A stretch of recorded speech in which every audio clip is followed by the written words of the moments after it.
Good afternoon or good evening. Tom here, and sorry, do you think I could set up on time for my own screening? It's not much work. No, apparently not. Try set up the green screen today. Checking out UFO 50, which came out yesterday. And the volume might be a bit loud on the game. Yeah, but hello, and thank you, Sakina, for dropping by earlier and liking it.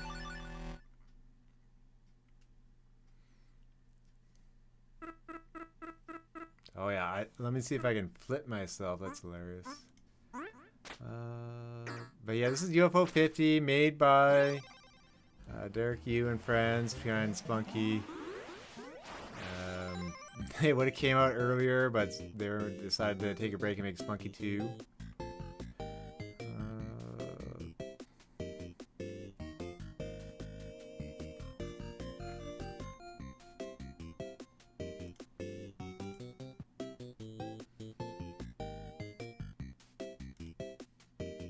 There we go, I'm flipped.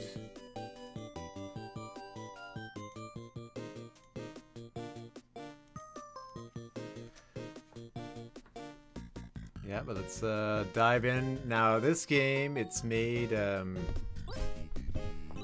kind of, there's 50 games in it, like NES era, and it's supposed to be like, this one on the top left is made first, and the one on the bottom right was the last one. And they kind of build up their sequels to different games. So I'll start on some of the top ones and dive in. This is Barbuta from 1982. Oh man. Yeah, I can't change my direction while jumping.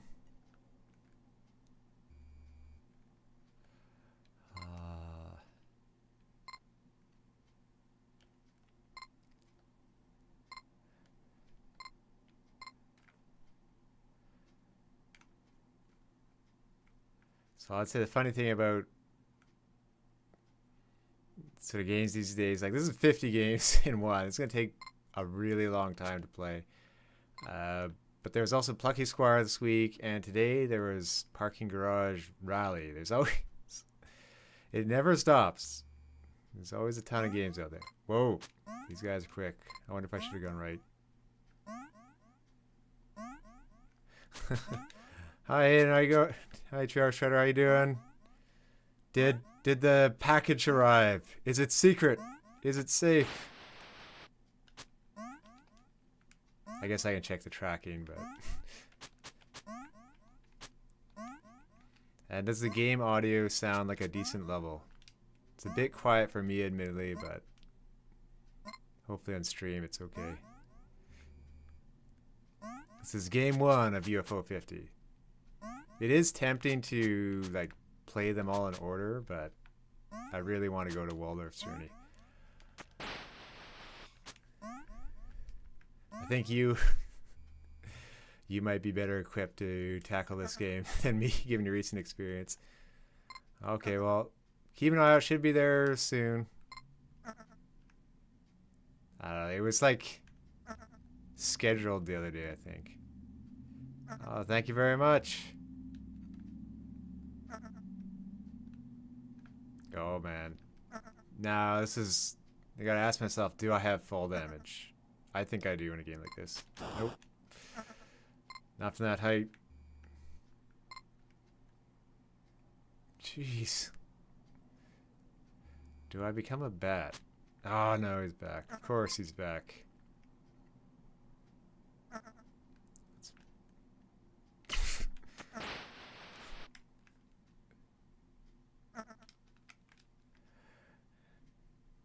UFO 50? Yeah, a lot of people are talking about it. I mean, if people are looking for it for years, like Nick Sutner and friends, they're going to do, for their Eggplant podcast, they're going to do one podcast a week for like 50 weeks on this game, like as they play through each one.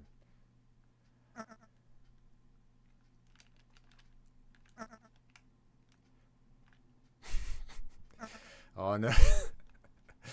This is all old games coming back to haunt me here.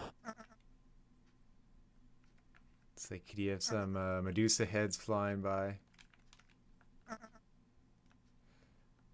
That skull almost looks like a pickup, but I can't risk it. This is a bit like, yeah, this is like Donkey Kong. Donkey Kong Burger time speeds. Yeah, the guy who was doing that podcast, he said, this is the best idea of my life.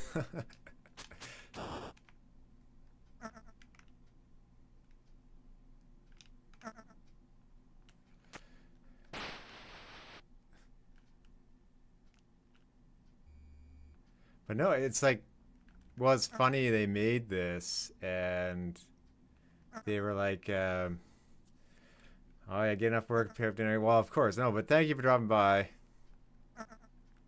And I know you're probably mad. It's like, why isn't Tom just playing more Dark Souls? But I did beat that Hydra boss, and I did,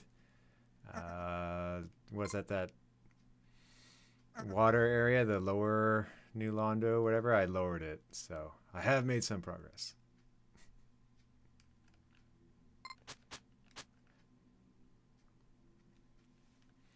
Da, da, da.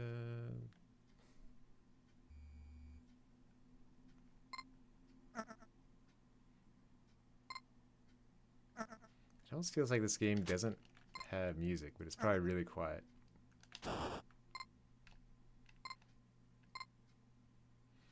You're here in the background till 6, okay.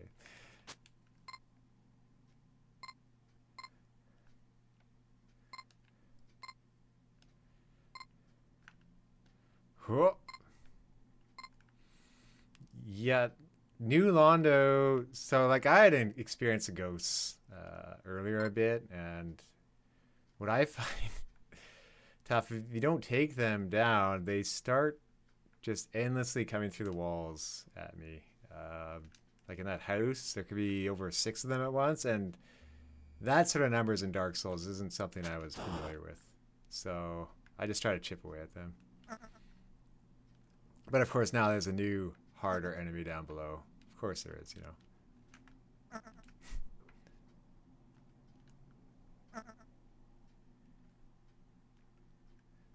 Now, okay, this is where maybe it's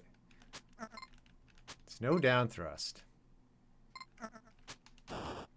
Oh. We may not get very far in this one.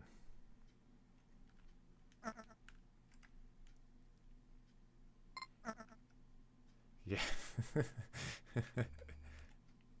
Yeah, it's like there was like one of these new types of knights, and now there's like multiple ones, so that's a new type of enemy I have to learn to take down. Anyway, fun and controller connections right now. I might have to swap to another one.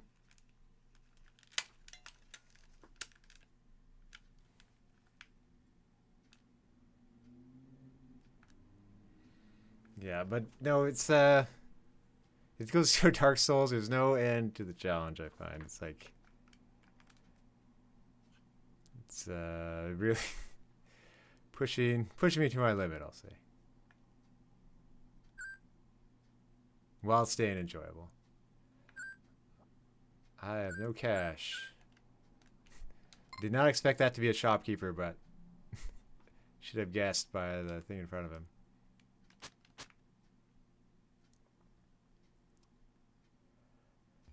So I will say, hilariously, remember the other day how people were asking in Carpoon, can you date the trucks and can you stack the hats? Exact same questions at an indie meetup yesterday. Mention hats and that's what you'll get. Oh, we can go down.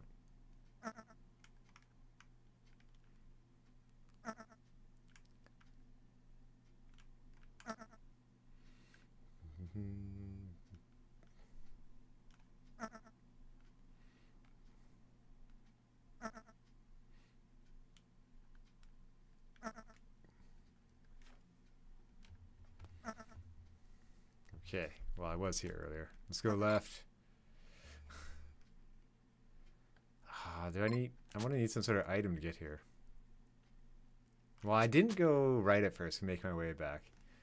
Yeah, hat stacking, it in theory it's easy. It's making it dynamic that's tough. Like, I don't want to make them their own object.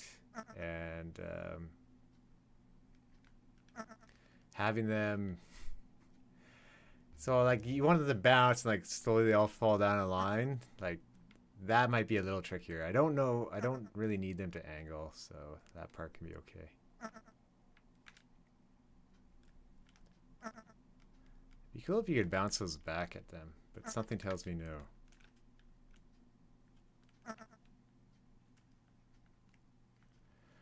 Oh, I died when my controller kicked out. I'm going to have to probably switch to my new Xbox controller.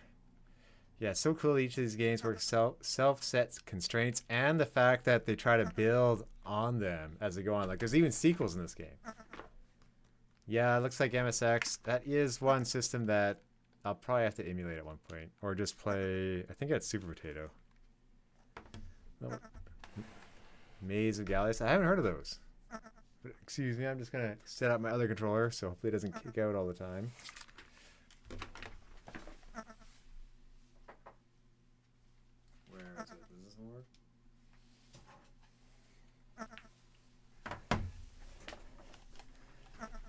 Yeah, there's always different aspects of history for it. Like Metal Gear on MSX, that's kind of like the actual one, because on NES, I don't think Kojima had any involvement.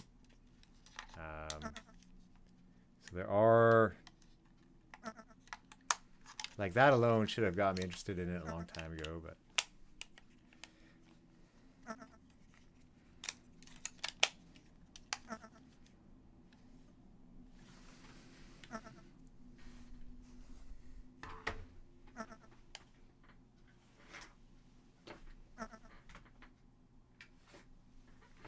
Thanks, Carpoon. I do have like multiple controllers sitting here with maybe better batteries, but I'll see if I can use a newer Xbox controller.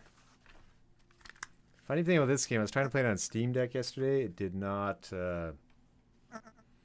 controller did not work, although I was kind of fiddling around with it. Alright, sweet. Controller's hooked up.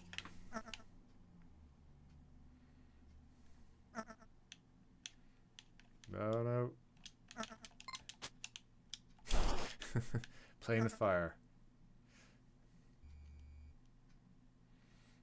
Yeah, MSX2, I never actually looked at the prices because I'm scared when I went retro game shopping.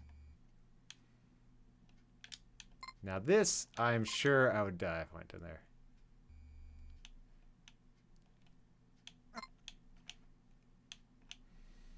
Oh, it's surprising. I saw an ad for that Portland Retro Game Expo, and it is actually pretty soon. It's on the 29th. Okay, now that... Oh!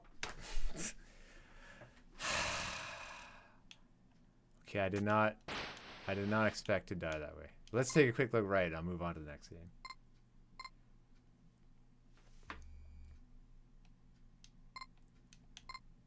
That would be like memorizing, well, I guess some games like that, memorizing the route. Like I had Dragon's Lair and ColecoVision. That was just pure memorization for both of it. But that one actually did have some dynamic elements. Hello, Oscar. Yeah, I heard it was Grezzo today. That makes sense. But yeah, that's next week. That is... probably the Nintendo game I'm looking forward to most this year. Okay, this does not look like I'll get by even with Coyote time. But no, Oscar, I hope you're having a great week over there. Did you pick up Plucky Squire?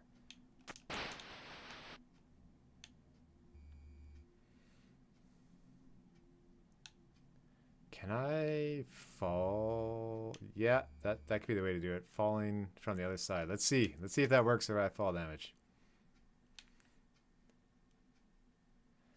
Oh, and one thing too, I think even probably the sprite work improves in some games. But there's some good multiplayer in this one. There. Oh no, too far. There's that Waldorf's Journey, and there's a like a Bushido sports game where it kind of looks like a tennis court, but there's just sort of one-on-one hitting a ball back and forth with swords.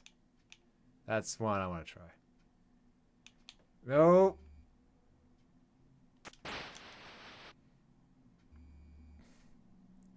Okay, I'm gonna fall from here then.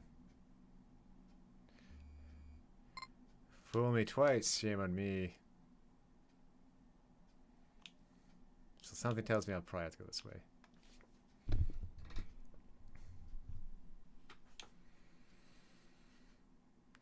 Okay, Koichi Ishii. I haven't heard of him, but maybe I've heard of him vaguely. I wonder what interesting take he'll have on it.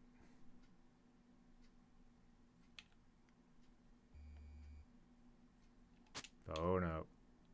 New slime enemy.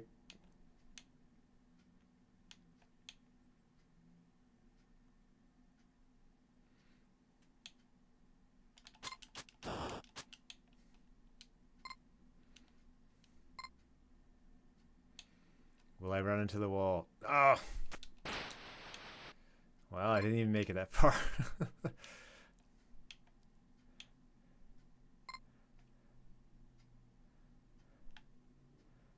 So these streams, I set up at 2:30. I probably should have done another 30 minutes later, but I don't know. I could do later in the evening, especially as it gets dark earlier. But I just wanted to try it. Like, why not?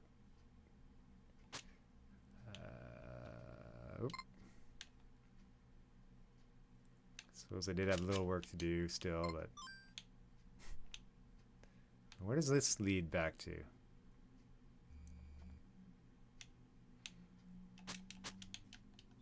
Oh, it's a future tease. It's always a smart idea to do in games. What? Oh dear.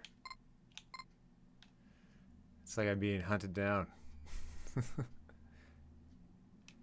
So at first, I think going to the left was not as exciting as this route on the right.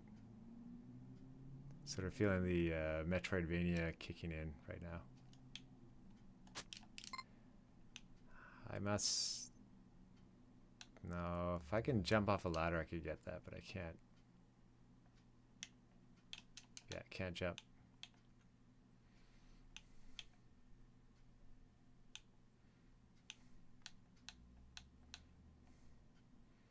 Do appreciate how there is kind of the mark on the ground to remind you where it is exactly when these green drops are coming down.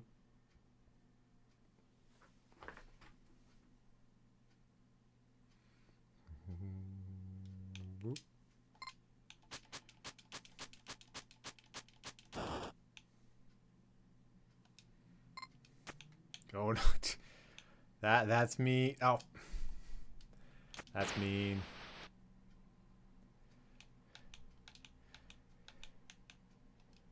Oh, can I not get there?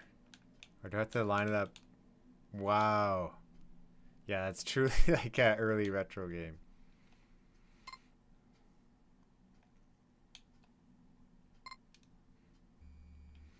Now, Oscar, I hope you're doing well over there.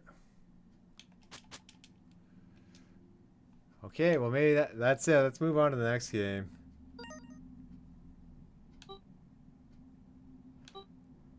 Yeah, there's even a terminal in this. Let's see what happens if we just say hello. You would have to assume there's cheek. Oh, that's not quite hello.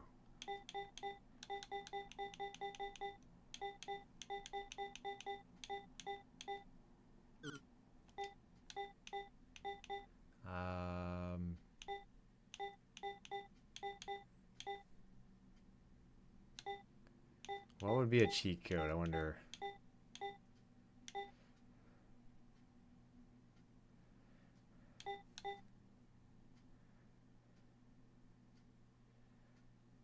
Let's try typing in.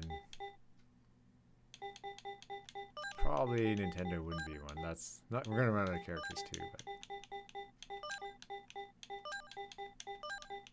well, maybe invalid code. Yes, of course.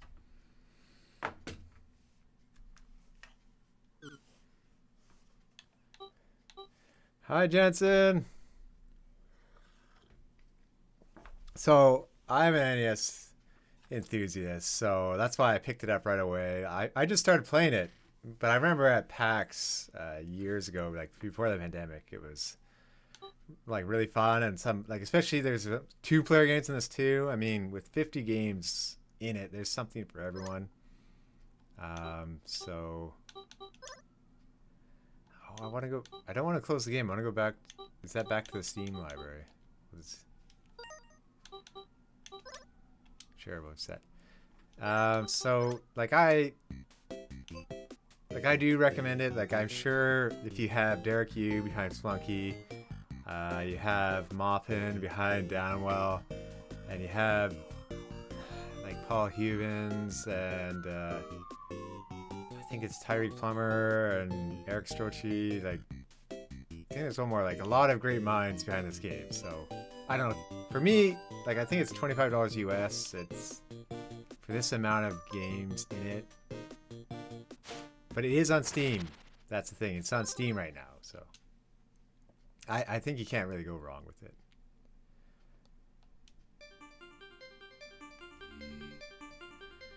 And it did, yeah, it took them many years to make it too, so. Like, I think it's supposed to take across 8 years. Like, be a theoretical 8-year span, and it actually took them that long, because they kind of stopped for a bit to work on Spunky 2.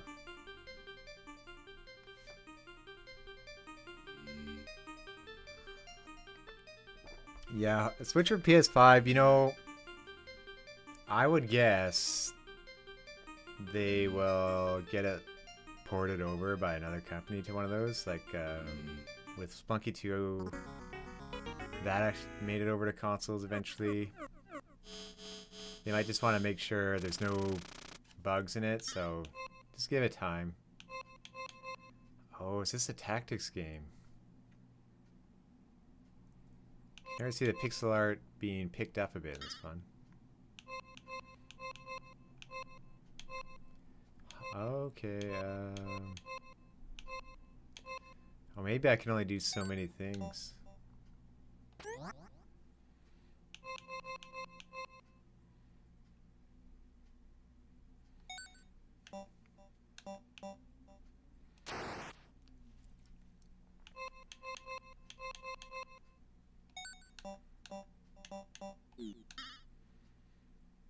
Now over here, I don't have PS5 yet, but so for me, it's good it's out on Steam. I'm just playing it on my Steam Deck right now and going through Elgato to a computer monitor here. Let's go up here. So in this game, it looks like you have a certain amount of actions, and then you have to refresh. Okay, or I buy it. Okay, I don't have to refresh and have to worry about enemies coming.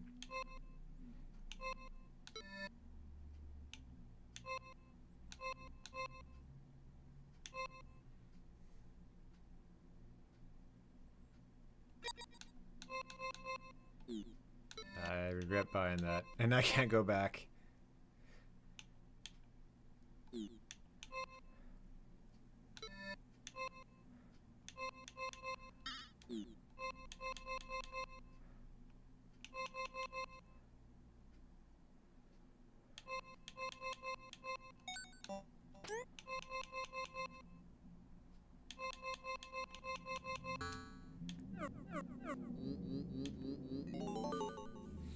Oh, well, that's interesting. I didn't. The bug threat has evolved. Okay. This is already becoming a tougher strategy game.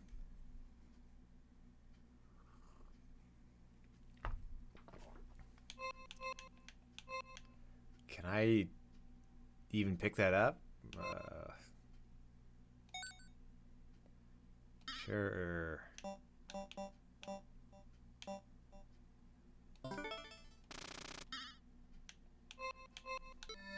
take a look.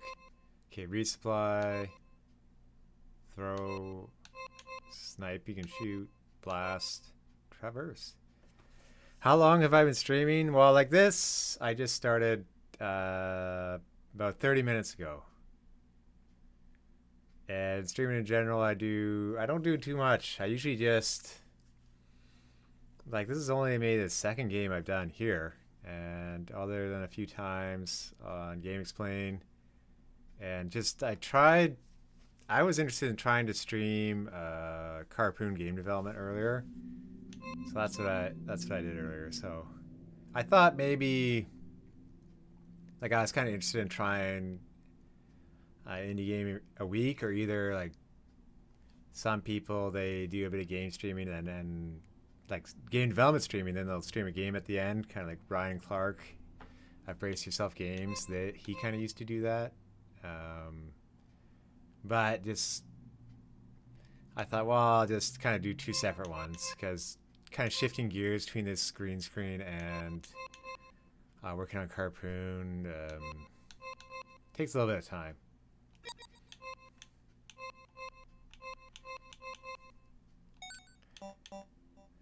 Also, of course, it's like, if you don't do it, then easier said than done when you're actually going to try to do it in different situations. So I don't know, just a game I was interested in for a long time. So hey, why not stream it and kind of I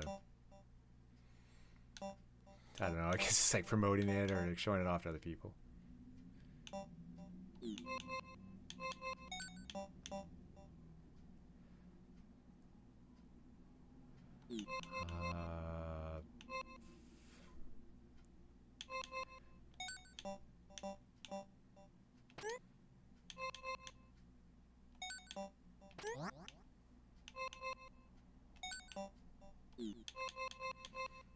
Okay, we're gonna move here and try the lob and shooting.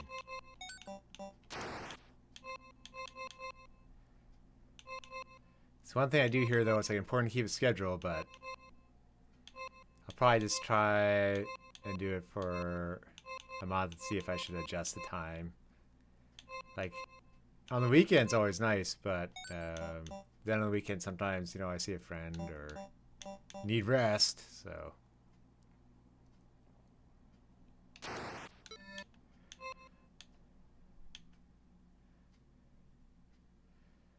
But Jansen, if you're still there, you playing much of Marvel vs. Capcom recently, or what's your favorite right now? You hope Harpoon receives all the success in the world. Well, thank you very much.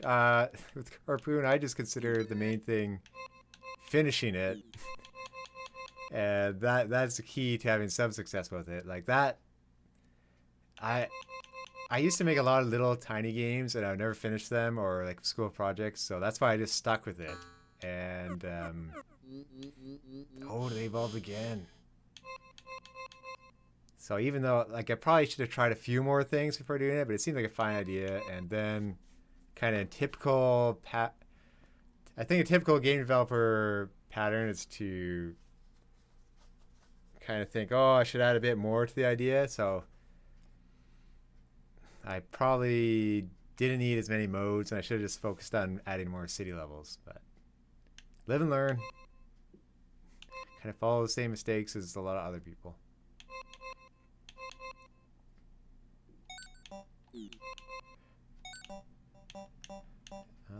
Can I walk over there? Probably.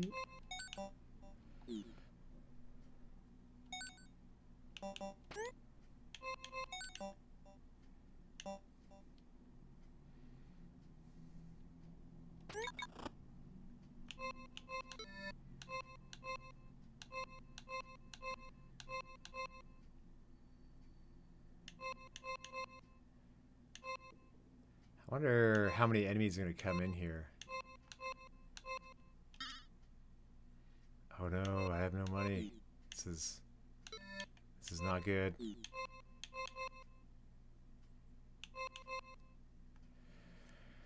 So, X-Men versus Street Fighter is your favorite. First major crossover you witnessed as a child. From a gameplay perspective, it's certainly Marvel vs. Capcom 2. Yeah. So I didn't have X-Men versus Street Fighter. I had Marvel vs. Capcom 2. That was one I loved playing with friends. Just like basically being near arcade perfect on Dreamcast. And like 3 characters at once. It just was crazy at the time. We played a ton of fighting games on Dreamcast, although probably Soul Calibur 1 and Dead or Alive were the ones played the most. Dead or Alive had a great parry system, while Soul Calibur I probably enjoyed more, especially like that and 2.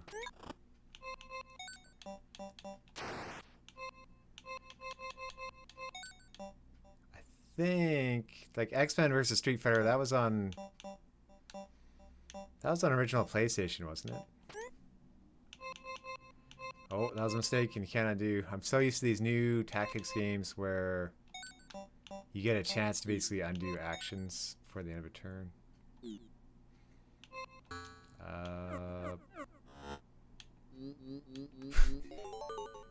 Turn into an egg, wow.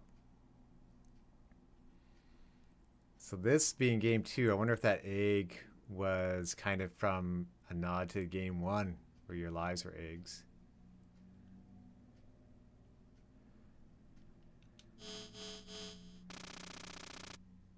Yeah. Soul Calibur 1 is the best looking console game. Yeah, it's like, it could never get better than this. That was the feeling I had. It's like, this is it. It's perfect. Don't have to... And then, of course, looking back now, it's like, oh, there's quite a few polygons there. But that's the way it goes. Oh, I can't. I need to buy a lob. There we go. Okay, fortunately it took only 1 hit.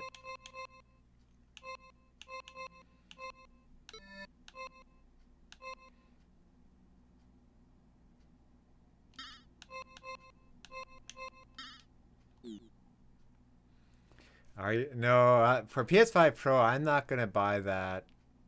Like, it would take basically an amazing Hideo Kojima game that was PS5 Pro exclusive. But I don't have PS5 yet.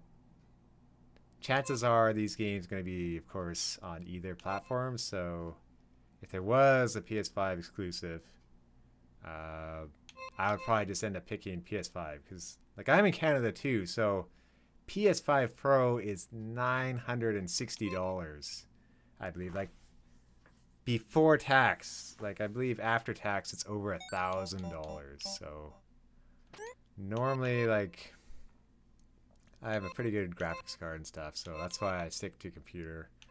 And a lot of indie games too are don't require a lot of power, so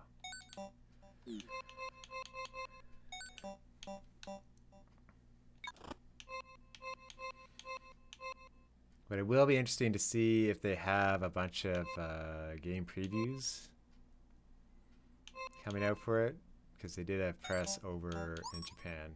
Oh, this is interesting. Okay, you can sacrifice picking up items to get a chain reaction.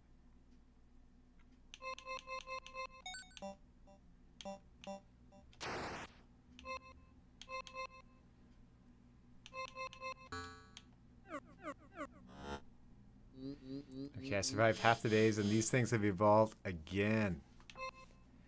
Okay, clearly leaving them is bad.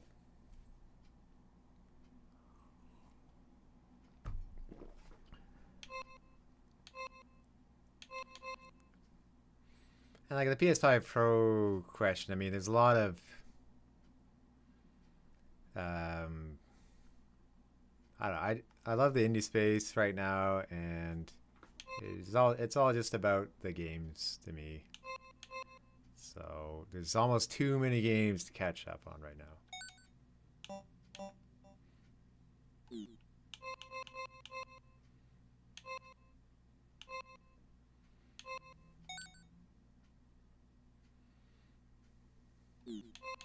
I need that blast option. Let's try here. Can I buy a different item? Maybe I just haven't picked up energy in so long.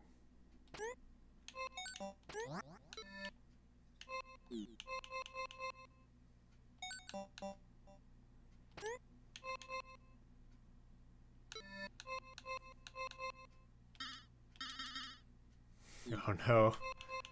This might... I don't think this will work. Okay, it kind of did.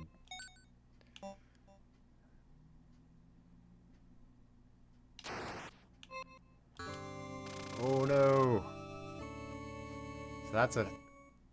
Did I...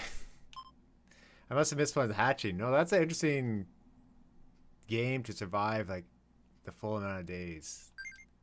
And a clever one for the era, like... I like that one.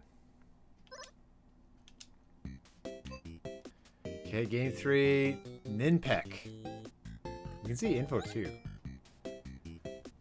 So this one, 1 to 2 players, arcade. Run and jump to reach the end of the world. Okay. History is supposed to be a 1983 game. It's the first implementation of scrolling on the LX. Yeah, you gotta think some games back that day did not have scrolling, like NES. PC developers took a while to figure it out. Like that took John Carmack and Commander Keen.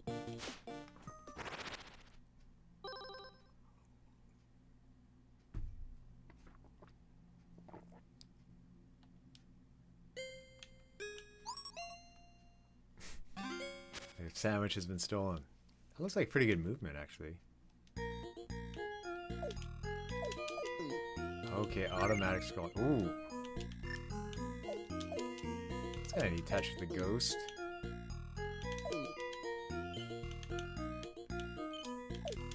This is actually pretty quick scrolling.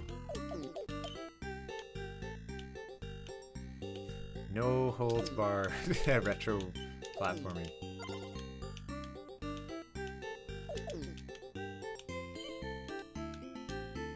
They do have drop down through platforms. And a double jump. This game does have some advancements that I don't think would have been around in the era. Why does every game have to have a Medusa head? So that egg with the faces reminded me of oh, I missed a sandwich, darn it. Foul Space right now. That's a platformer coming out where you play as an egg and you can't drop too far. You crack and shatter. Oh, no, we're doing that again. You can shoot while being a ghost.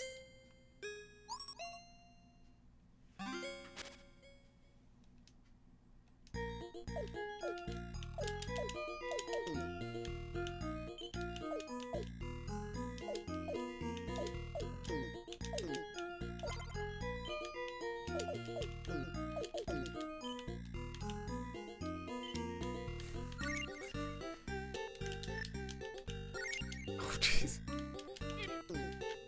Yeah, take that when you can't hurt me. It's interesting charts of enemies like cows, robot snakes, little ninja guys. Yeah, this is tough. This is like what they say. True to the era. I feel like I'd like to beat the first level at least. If the weapon upgrades, that'll be a lot easier. Like holding out for the spread shot in Contra. They roll to dodge.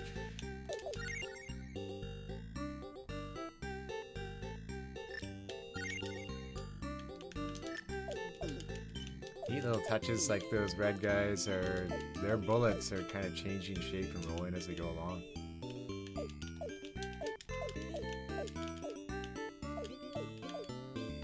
Stay away from me, Metal Snake.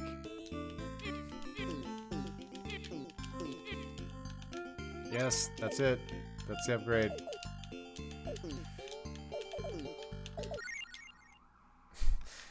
I have to try once more.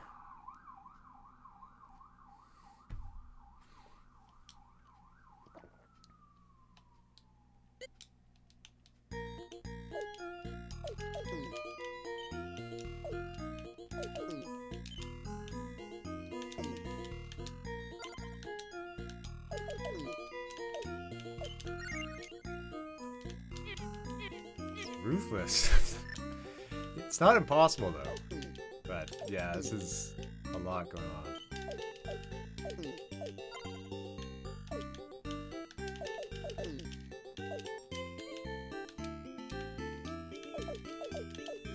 No, not the full length of the screen.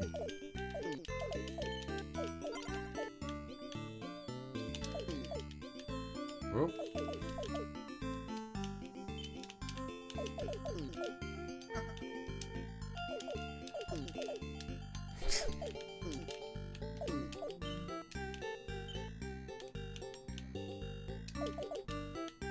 Okay, this is, I believe, as far as I made it.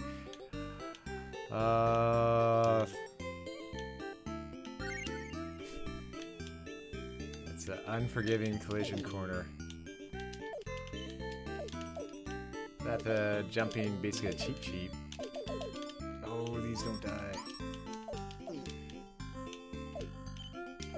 Yeah, and you can tell it's worth more points. This is a really good game already for game 3.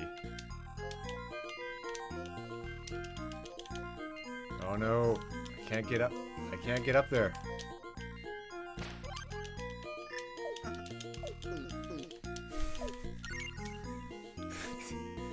The enemy variety coming in here. Oh no.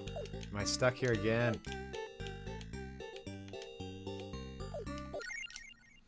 That's too bad. I was enjoying that one.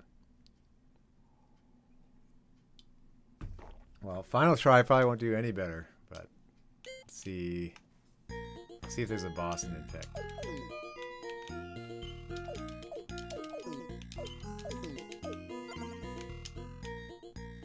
Like these games, I'm sure some of them aren't that long, but they're supposed to be full games. It could take quite a while to beat some of them.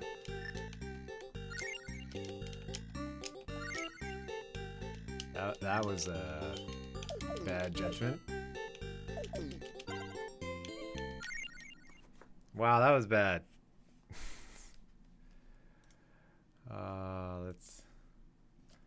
Let's just keep going. I can always come back to that one.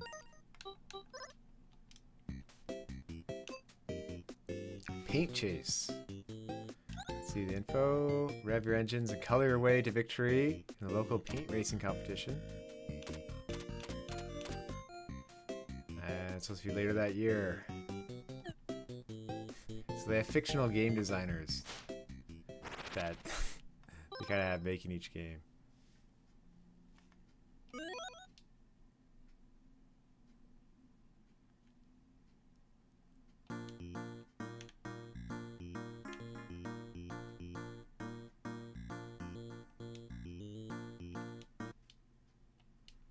Okay, do I run out of paint?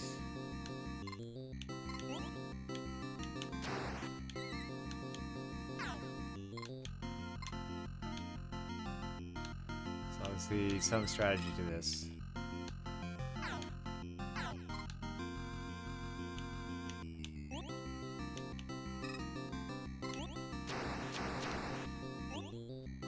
Okay, yeah, definitely go under the arrows. We'll go faster. What's this warning about? Wow, that's quick. Okay.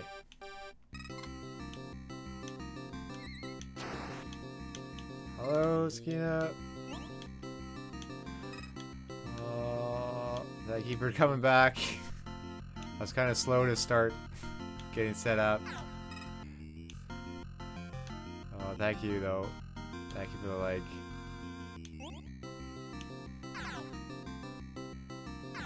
Yeah, this is game 4 of UFO 50. Cool to kind of paint over the area. A bit like Splatoon, but with racing cars. Oh, but how are you doing over there? Hope you're having a great day.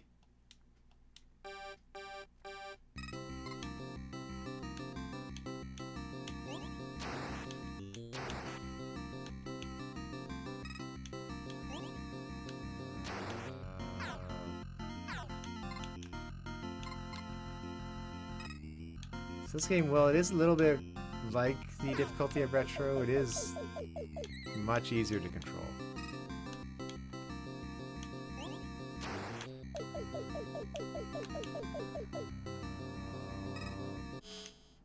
Am I gonna get enough paint done though? I think one of those airplanes is gonna come along. Oh. I failed. Yeah, these ones, it's on Steam right now though, so as long as you can play it on Steam, you try it. It's about $25 for the 50 game collection.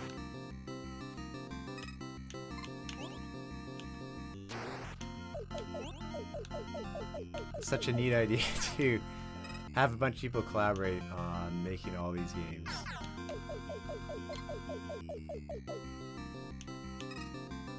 I think someone I know locally, they're kind of doing a similar thing. They created something called Big Team, and they have a bunch of, they kind of collaborate on different projects together.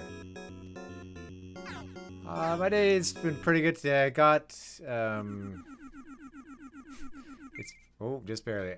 I had an idea for a new harpoon feature to have different harpoons on each car, and I actually got that done in the morning, and then took care of some stuff at lunch. But most importantly, I actually had a good night's sleep last night. That's been kind of my biggest problem lately is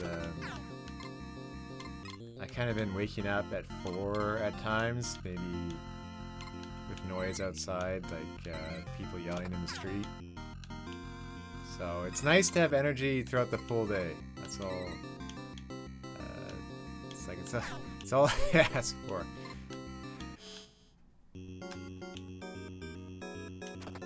Yeah, and there's been a bit of hockey again lately in the season. Yeah, well, thank you. Okay, gonna have to paint. Oh, just barely.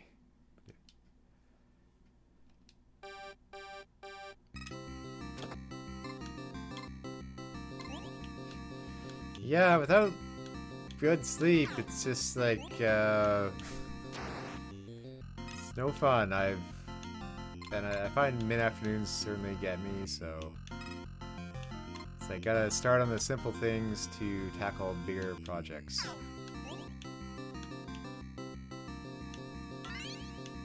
And still pretty nice weather here in Vancouver to go out jogging and stuff. Although we did have the first really rainy day in a long time.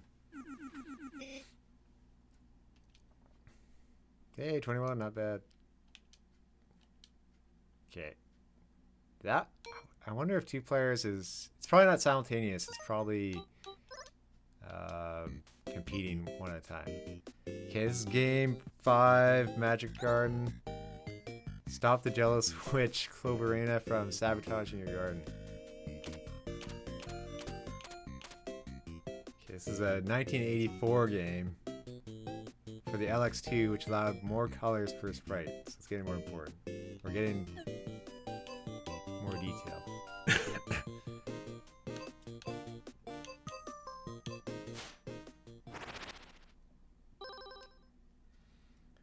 This week, on Saturday, there's going to be the full Indie Game Summit. Oh, well, thank you. Yeah, of course, taking care of family, that's the most important thing. I appreciate anyone who drops by, though. And, yeah, there's going to be an Indie Game Summit here in Vancouver, return of that. And the next day, I'll probably head up to 100 Mile House to be in the woods for a bit before it gets too cold up there. And yeah, I got my Japanese beginner 2 course starting on Monday.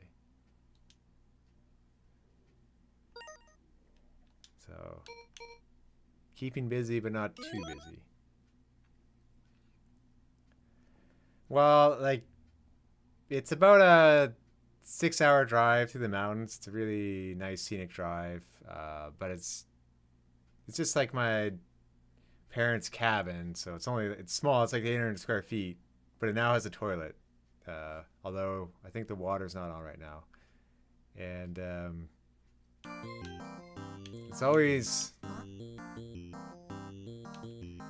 it's like there's always pros and cons to everything, I guess. I just want to, it's just nice to make sure it gets used from time to time. And I can have campfires again in this season. I couldn't have campfires when I was there in the summer because all the recent forest fires. Yeah. Hello, Joey. Not 50 UFOs in this game. Blocked. I didn't know you could block a YouTube channel. But it was nice having you around, Joey, while it lasted. No.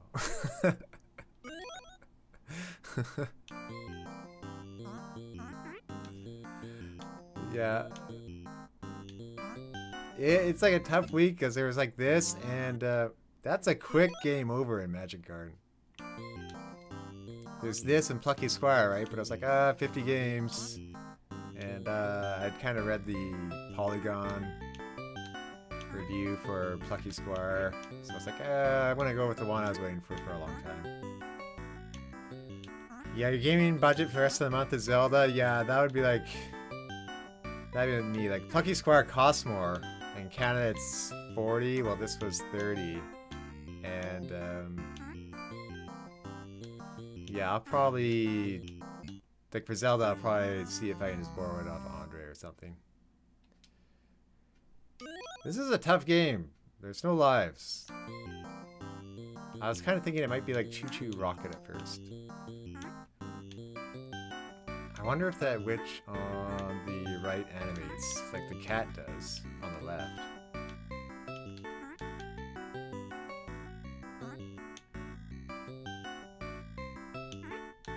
No, but like at some point I'll try Plucky Squire, but I still have to finish Dark Souls while playing this.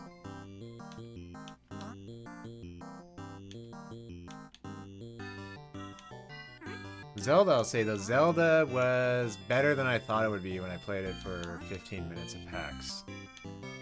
I was pretty impressed with the demo they had there. Oh, can I walk over these? Nope, can't walk over them.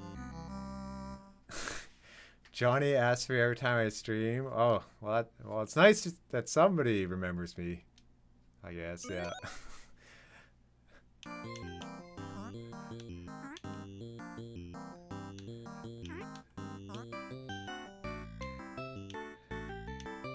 I think for Zelda, other than top-down gameplay, like, they had a neat...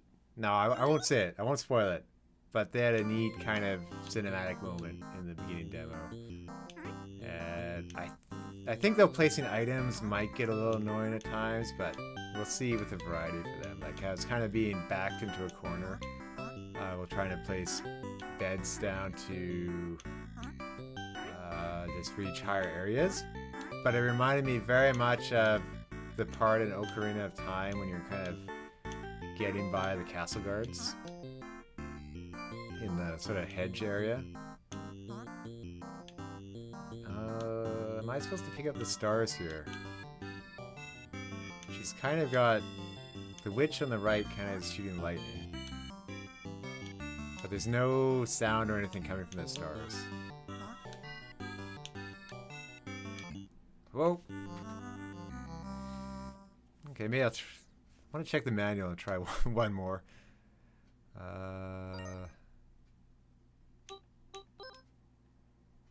There's a jump.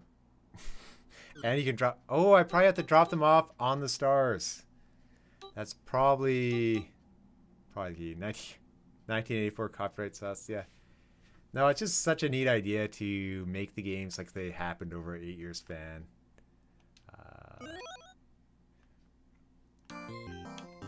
Oh. running into the walls kills you, yes. Classic. They should have just had it drop off. It surprised me recently how many different indie kind of showcases there's been. I forgot about that one this morning that you were streaming. And I also should probably focus on the game while I'm alive.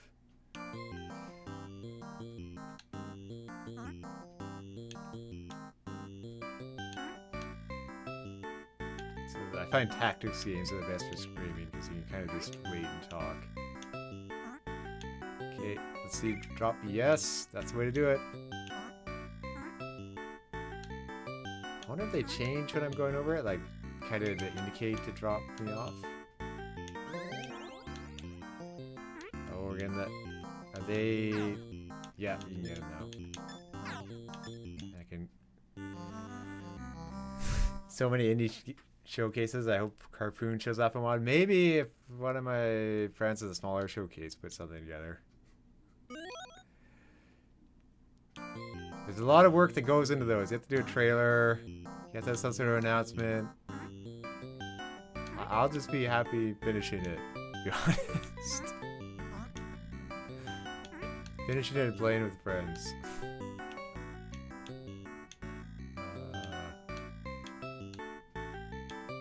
No, lately I've been getting some progress done every day. That's nice.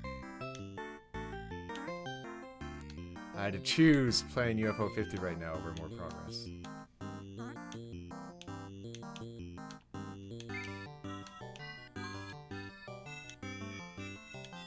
That is a small jump to kind of jump over the enemies, but that wall.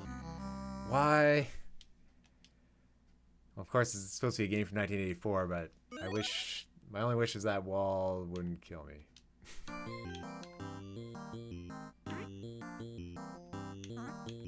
This is kind of like a dynamic, a less punishing version of Snake. Big Brother's always watching, yeah.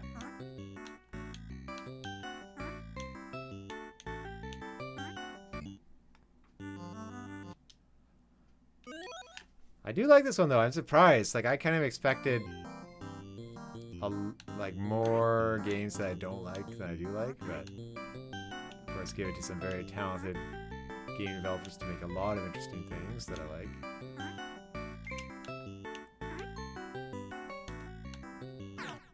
That was close. It's forgiving though in that they slowly spawn.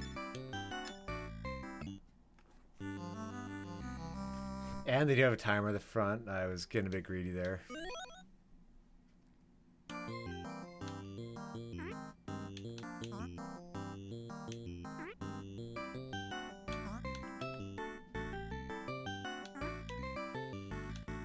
Joy, I hope you do enjoy Zelda next week. Maybe you can stream it or something. And do a video on it, of course.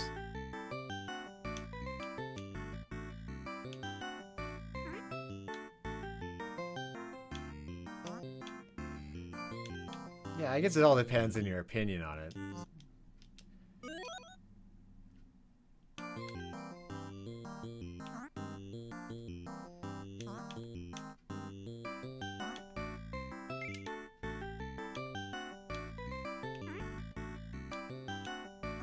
Oh, the cat keeps track of how many you last deposited. Now, this game, you have to start walking faster, I would assume. Oh, it's risk versus reward. If you drop them off in the wrong spot, they turn into enemies. So, in Dead Rising Deluxe, do they still have Otis? And does he still, like, call you and you can't really do anything? Or do they fix that? Because I remember that was the thing that ruined the original game for me. It's just Otis calling. It's like, hey, you have to do this. It's like, leave me alone, Otis. I want to kill zombies right now. Is it, do you have to pick up though, or does he stop? Okay, you can ignore it. That's good. Yeah, but it was just that ruined the game in the original for me. It was super impressive game at the time though.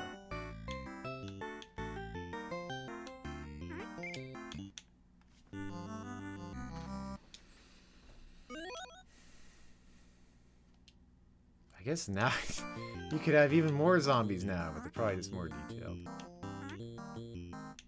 Like there is that.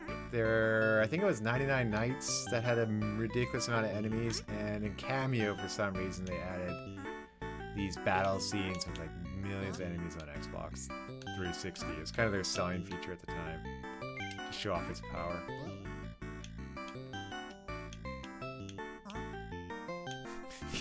Yeah, 99 of those nights. Okay, but like to their credit, it was a different type of gameplay at the time. Like, there was that and Blinks. to use the hard drive. Maybe there was also Halo for online, but I have to try the mushroom's bad. Okay, one more.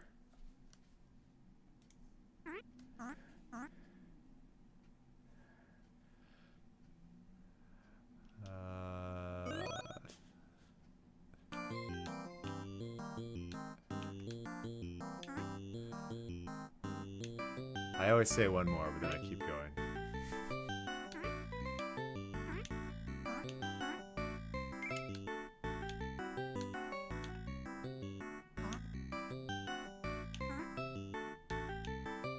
This game, I wonder... Well, I said that was the last one. I'll be true to my word for once. I wonder, like, how many hours you could put in this game with the 50 different games in it. Yeah, just one more time, 99 times later. That's typically what I do, even if I would edit some of them out and we didn't watch.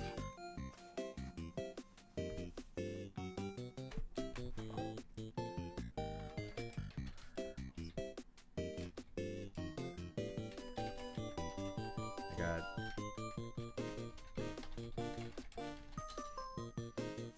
Eric asking about VMUs in the Carpoon Discord server. Okay, Mortal. This game has saves even. It's an advancement. I should have read about it.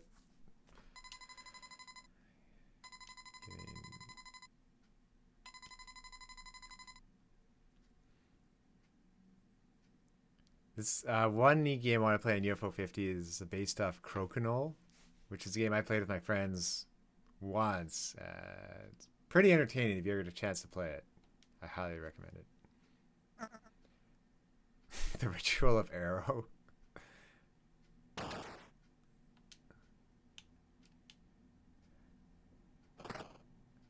Okay. Oh, you choose the levels. That's nice that you unlock them. This one I feel like won't be quite as my cup of tea. Oh, kitty.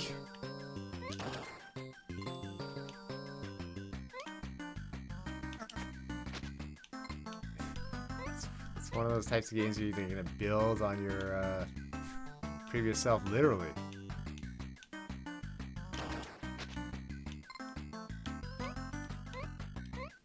That's kind of smart too, with the ship to keep dropping you off further along. Now, I'm going to have to turn to stone here, I bet.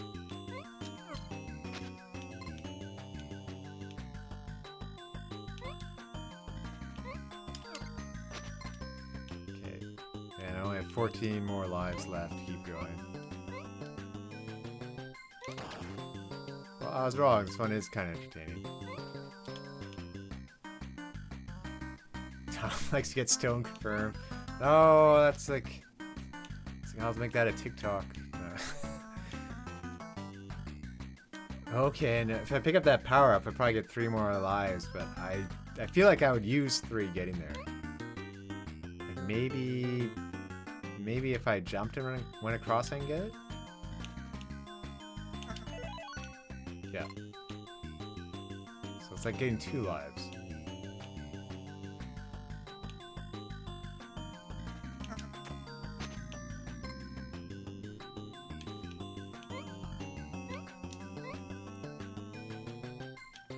Where I don't want to jump too high and waste one.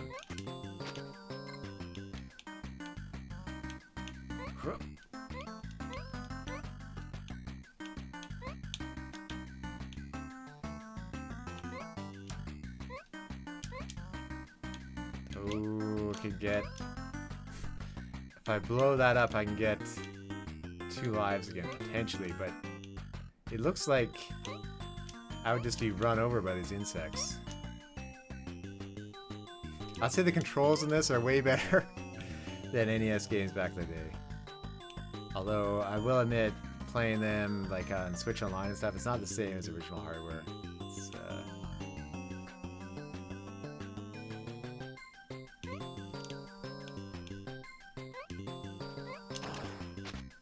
not what I wanted to do.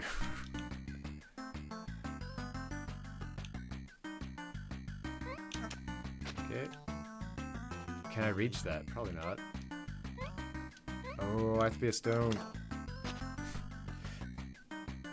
Once again, matching the comment of the day.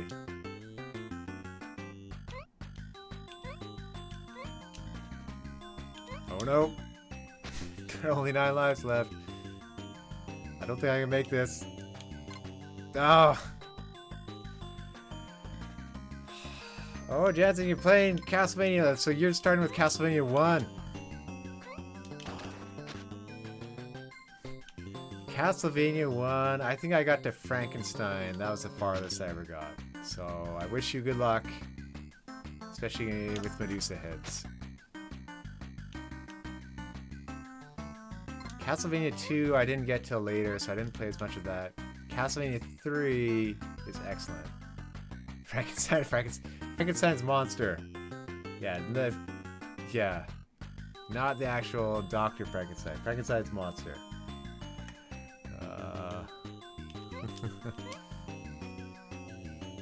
Of course, like, I started playing Castlevania the most on the Game Boy Advance era with those, I guess they have collections out now, but there were those, then I went to Symphony of the Night. I still haven't played Rondo of Blood, and when I was on DS though, DS ones kind of ruined it for me a bit, because the touch controls that I was getting used to at the time, like, they basically force you to use touch controls on a boss, and it's like, like some weird pattern that I couldn't figure out at the time. Maybe if I went back, it'd be okay now. Only 4 lives left. This is not... I think there's going to be a challenge at the end of this level that I won't be able to do.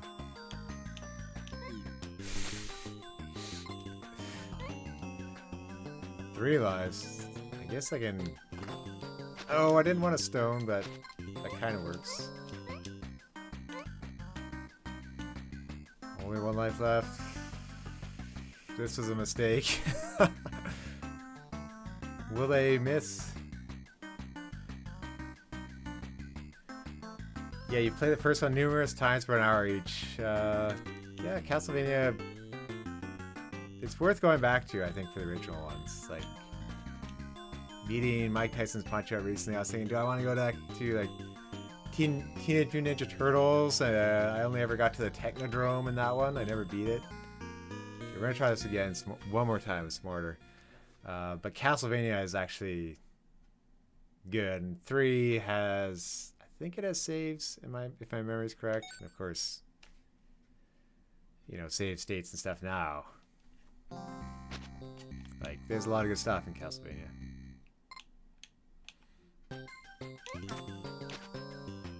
Just walking on stairs in Castlevania when the Medusa heads come, that's the one main downside. I do love the pixel art back here. I feel like it's a bit more detailed than what could actually be done, but that's fine. Yeah, it's right. It's Halloween. It's a perfect time for Castlevania.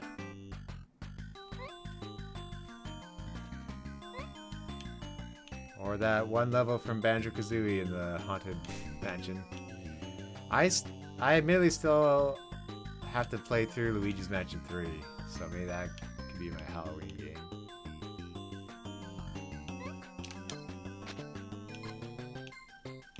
I wonder why they didn't break that other time. Maybe I did stone too close to it.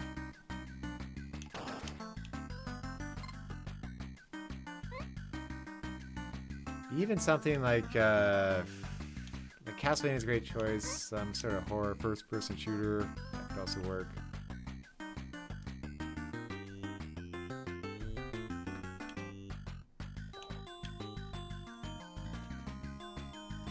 No, Castlevania is one I've been itching to play against. Maybe that. I wonder if I blew up if I could get one of those and take out the enemy there.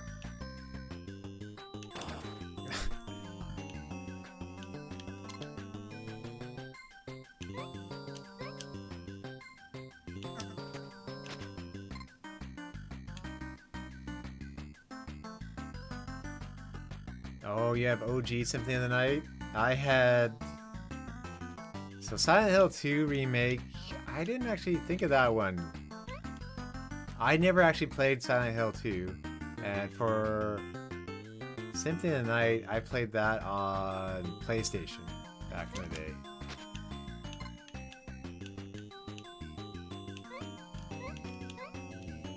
I think it's also on Saturn.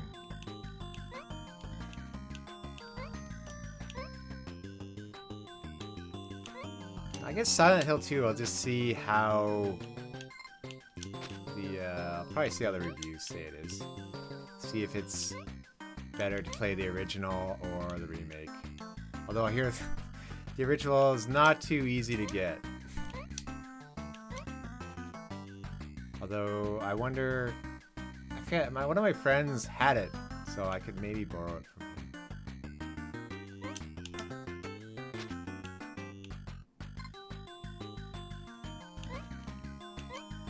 Yeah, it doesn't help they botched Silent Hill 2 HD. At least they didn't have an IGN watermark on the logo. I don't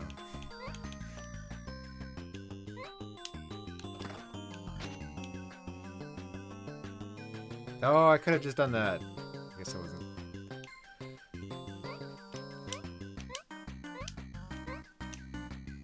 Hey, saves a life.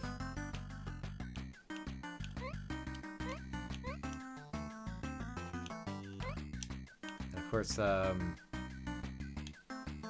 there's also now, when is that Suda51 game, Shadows of the Damned, is that what it's called? That remaster is coming out soon.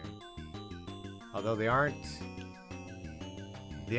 like changing it to its original vision, they're just remastering it. I wonder if I just fly across these guys if they'll do anything.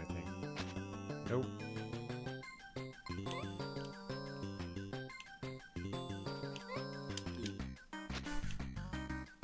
I'm in better shape than last time, but not way better shape. Hey, I got life from that.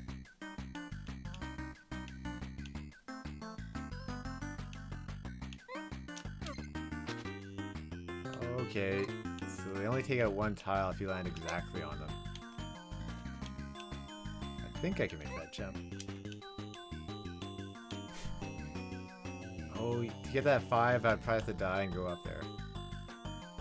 Yeah, I guess it's Silent Hill 2 remaster, and there's a lot of choices this Halloween.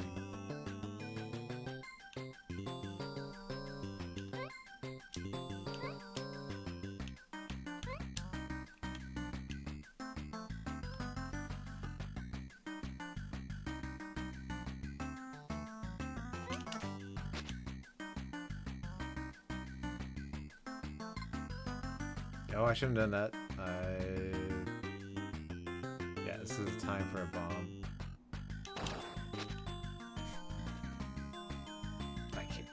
Did I regain my health by blowing myself up?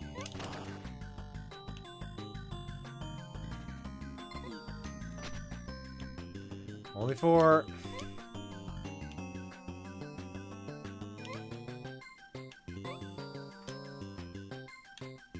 Leaning forward does not help in game, it's just something I do. Oh, that's... You can force it to make you move. Now, I don't know if I can drop and hit that 3. Well, I'm gonna have to blow up here. If I don't go too far ahead, I can get it. It's also 10. Oh, that's great.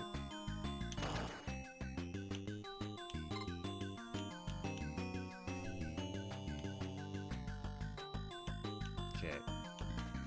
We'll try... No! The rocker! I swear I pressed left. I need to get that now.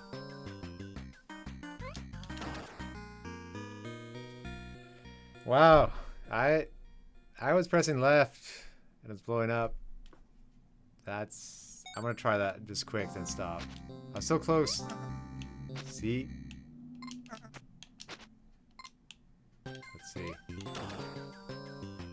Oh yeah, it's... I was pressing a little bit up in the rocker. That's on me then.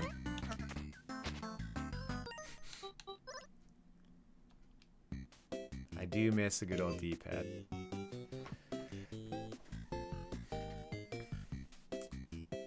Velgris, let's read about this one. This is... We're not even to the 10 game mark yet. Space Pirate Alpha, is this Metroid? Is trapped in the deep pit known as Velgris. Help her climb out.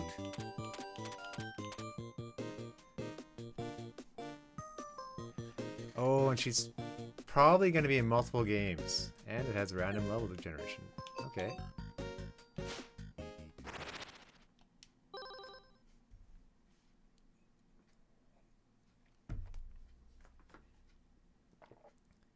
Making the logos alone for all these would be a neat challenge.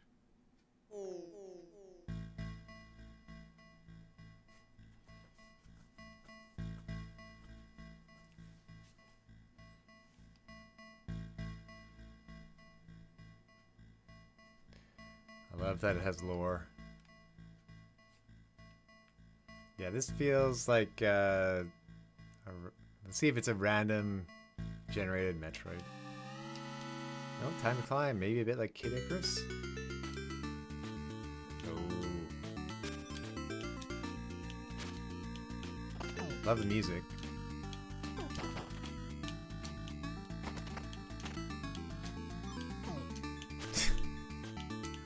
I was just kind of floating there. Not easy. Jansen, you say you hope you get a Mega Man Legends collection announcement next year. You don't want to spend $150 to own Mega Man Legends on PlayStation. Yeah, I missed out on Mega Man Legends because I got PlayStation a bit later, so that is unfortunately the way it is. I guess to own it legitimately is the way to put it. Yeah, I own most of my games. Yeah, Metroid and Kid Icarus. That's kind of what I thought, and that's what it is, so...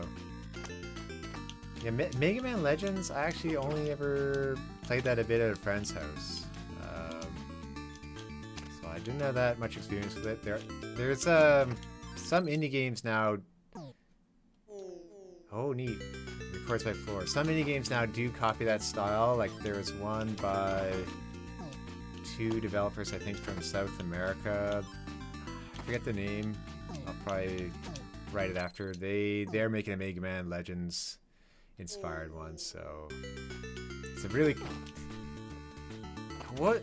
Frogun. Frogun kind of used that same style too. Or Frog Gun. There's 2 games in that series now.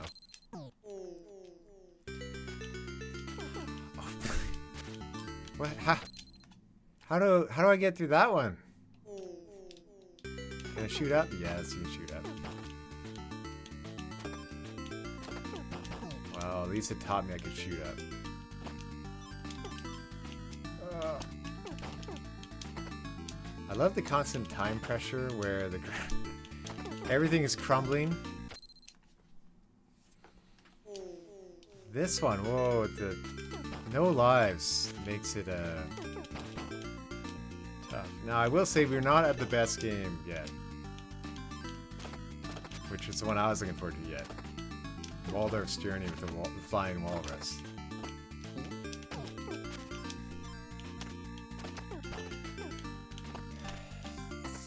Yeah, so you say a lot of people buy games digitally, like which I do, because I only have so much space.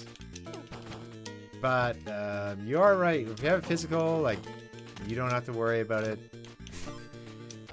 going away in the future. You're always going to have it, aside from it, like, or get stolen or something.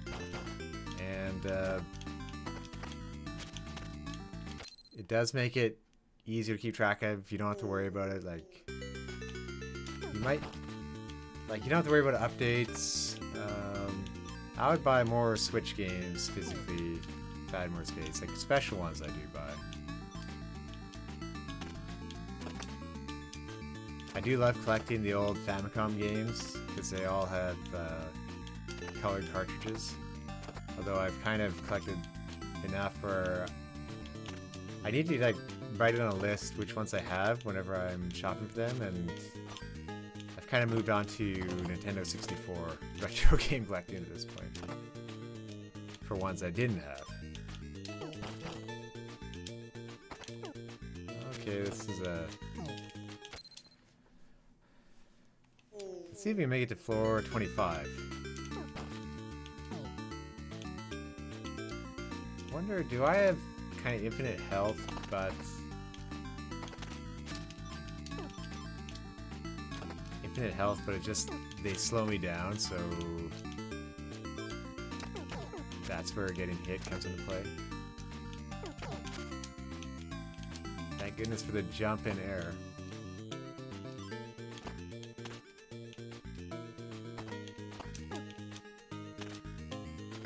I'll say for game collecting, and basically it always comes to a point, like you run out of space eventually. At one point I think I considered removing game boxes and putting games like discs into binders for ones that weren't that good. Floor 16 seems to be a cap. I should be able to get that a bit further.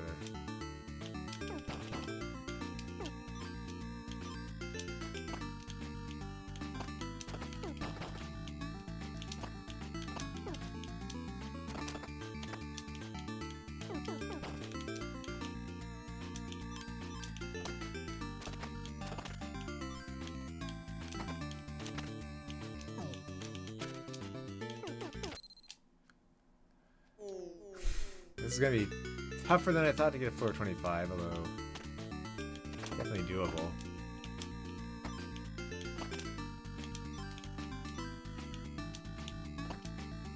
I'll say it is kind of crazy with some of the physical copies of games, how much they're going for now, and it's like it doesn't feel like they should be that much, but they are. Just a supply and demand thing, and of course keep them in good condition over the years. It's like when I was a kid, hockey cards from the 70s or like early 80s, they were a lot just because everyone threw them against walls. Then I collected hockey cards, and then the hockey card market kind of went under because there were too many cards and everyone collected them.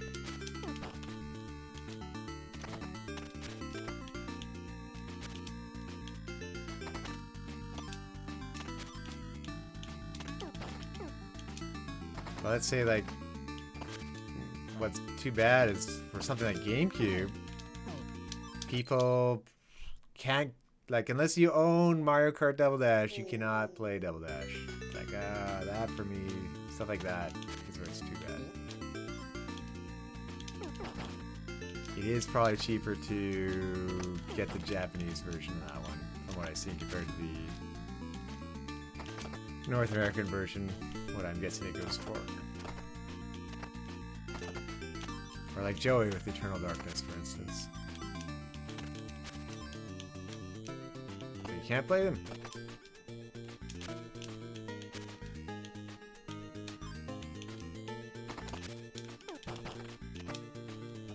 Kind of wondering if this moves only when I jump up. Like if I just stay while it moves slowly.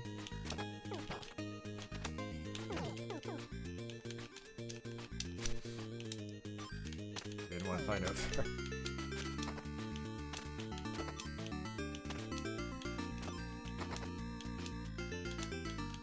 I wonder if I collect 50 coins, let's see if I get an extra life.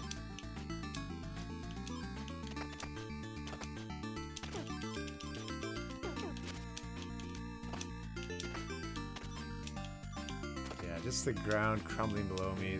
That's enough for an automatic timer. This is a pretty cool one so far, I think. Yeah, impressed by this one. There's always something about games where you basically climb up a mountain. Like, down well or up well. Hey, level 30, game's complete.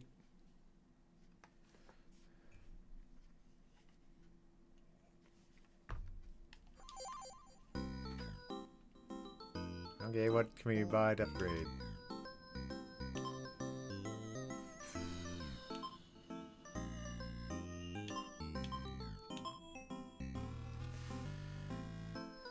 Okay, I'll buy 2 items.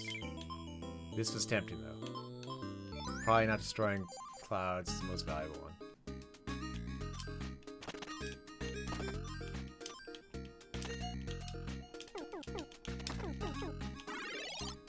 Whoa! Okay, so I found out that's a warp. Start from down here. Okay,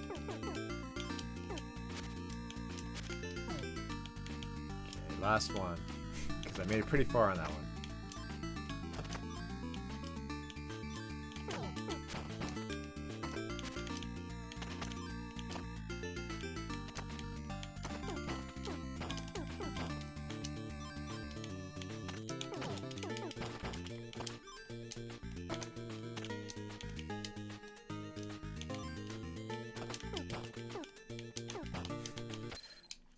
Yeah, I knew that was going to happen.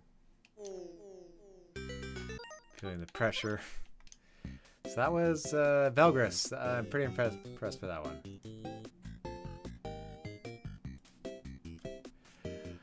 Oh, thank you, Joey. Thanks for dropping by. Have a great evening over there.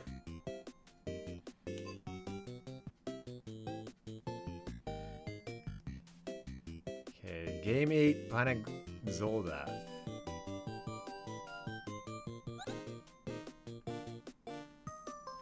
Brave the wilds of Planet Zoldath in search of the intergalactic treasure map.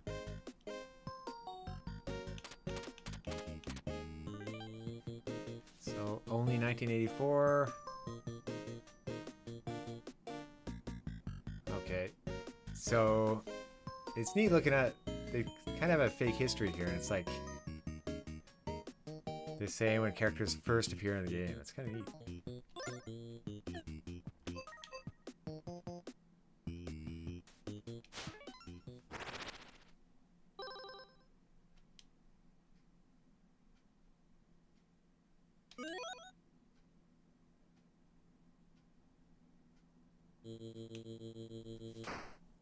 That one UFO confirmed.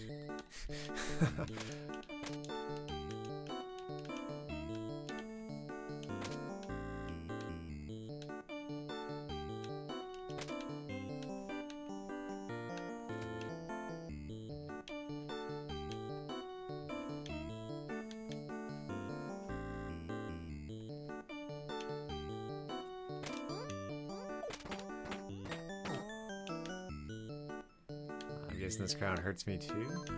Oh. Yep, sure does. This art style reminds me like if Star Tropics was made earlier. I think Star Tropics was made very late in its life cycle.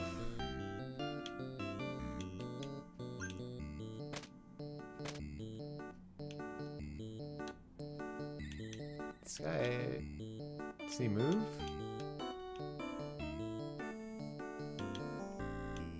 It's like I'm worrying if I... Oh, maybe I... Oh, he's got a different language. That's neat. So I gotta figure out how to talk to him. Yeah, I get... I don't think... Maybe I get a gun or something, but... Oh yeah, there it is. So...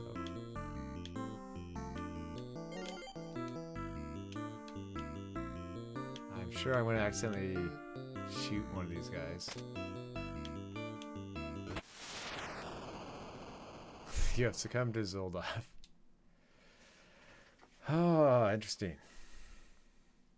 I wonder if that UFO will let me move around the world later, like warp to different points. Let's go up. Oh, you've come around to saying Mario 3 is better than World. Like, I honestly would have to play even more of World to say that. Like, I'd have to beat it more times, because growing up I had Mario 3 first. And then I played World much later on, so I don't have the same nostalgia for World.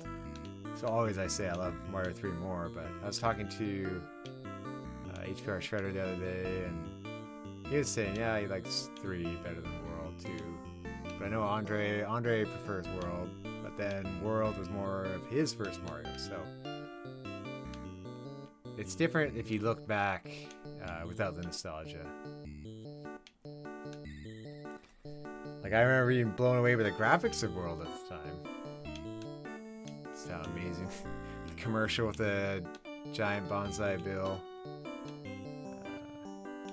Yoshi and stuff. But yeah, when I played Mario 3 last month with my brother, we just tried to go without warping, but it was already kind of late in the day. We just made it to World, far into World 3.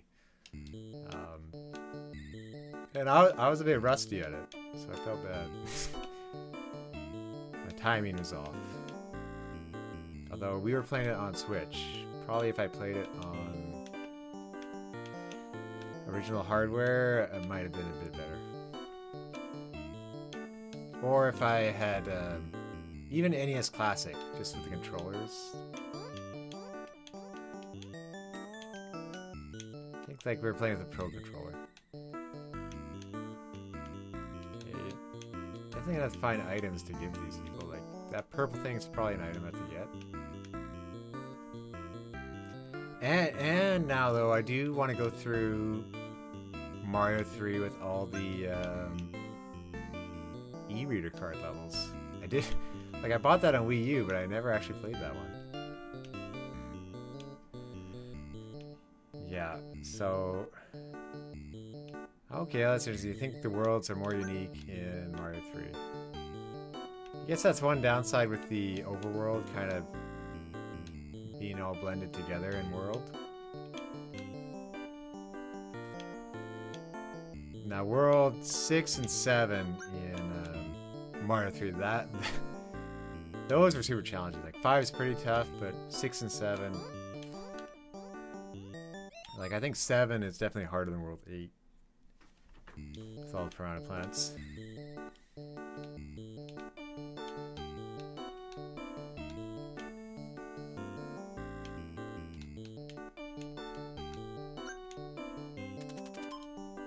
Hey, this is interesting. Okay, I gotta collect more stuff.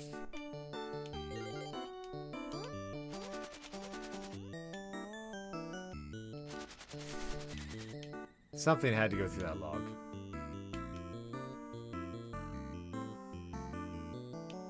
Yeah, World 5 was super neat, going from the ground up to the clouds. It had those parabeetles. Go!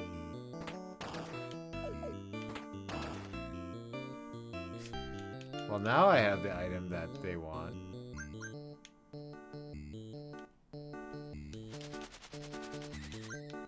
And World 5's Doom Ship, it had like that one part where maybe, I don't know, I'd say like 8 cannons fired at once.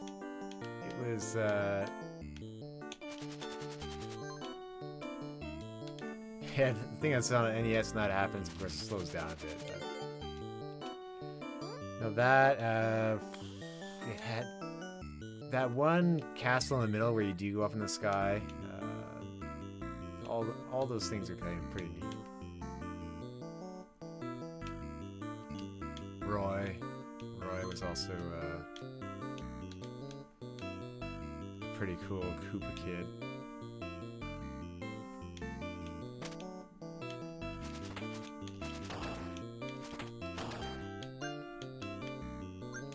Can I talk to this guy?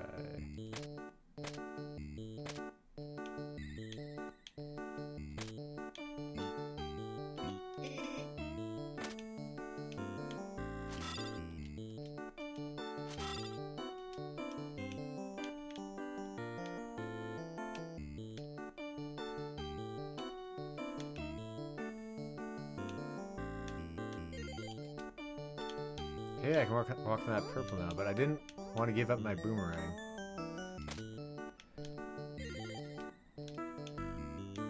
What is this even? Oh, a meat printer. So I can essentially just make health for myself.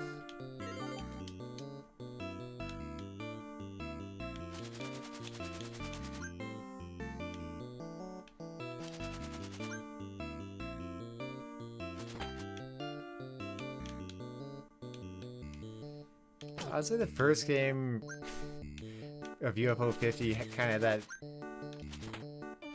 Like, they weren't too bad, but the kind of unforgiving controls where you get stuck on ladders. But so far, all the other ones have been pretty friendly, like not getting stuck on. So yeah, it even has to slide around corners a little bit. So they kind of added a few modern flourishes to this.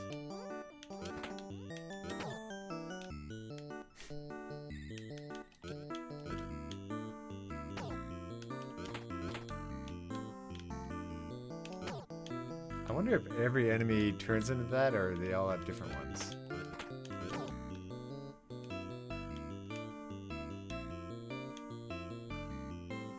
I think the boomerang's probably more powerful than it, but we'll swap.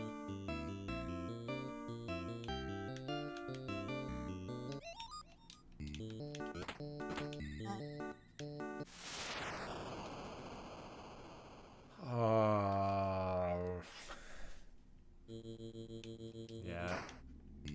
I feel like it's a new area. I don't remember the trees like that.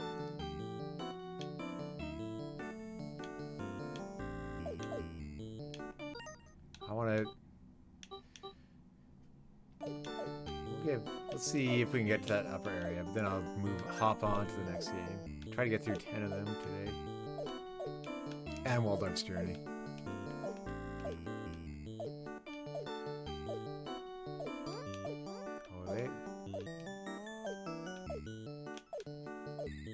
Those ones are just angry at me the whole time.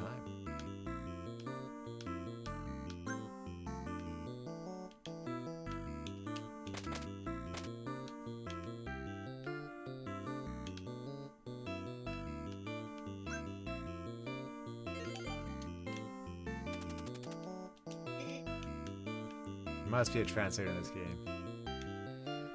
You have not been afraid to use save states in Castlevania. Yeah, that's... Well, that's a big advantage. That might help you get through it, because it does...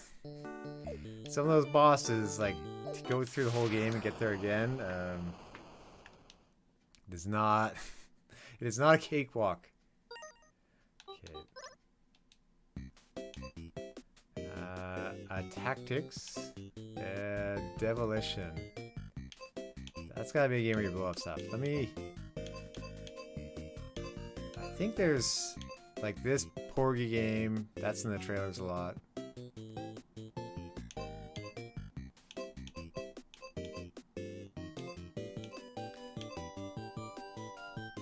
Campanella, that must be the UFO. There's another UFO. Warp Tank, that was one where you hop on the wall and ceiling.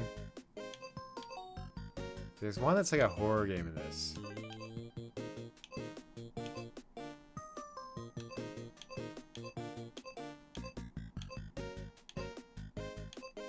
Kind of like one of those old first-person games.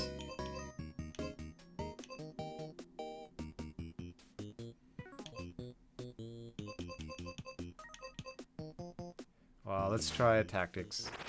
Maybe this is the one based off Crokinole.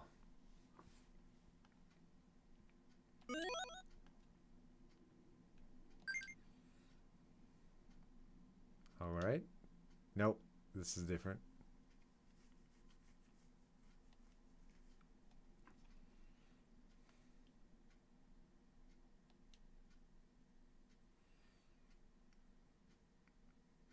Okay, another level up system like the previous game.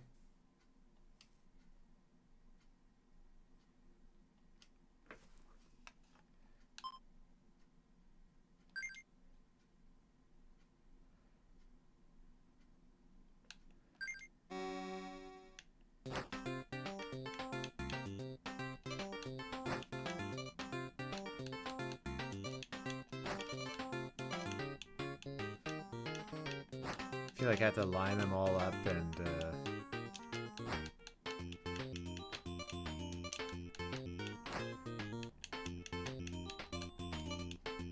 oh, but I have to stop them from hitting my wall too.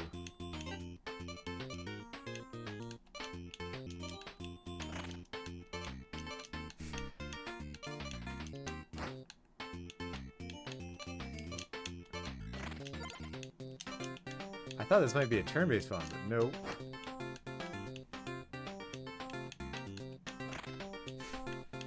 They took each other out. Kind of a horrifying skeleton animation.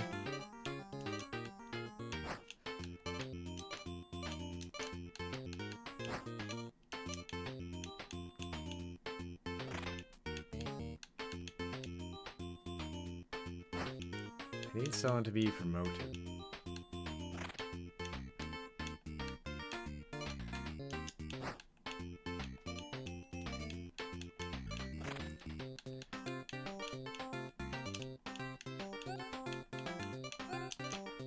There we go, finally. I think that guy is promoted.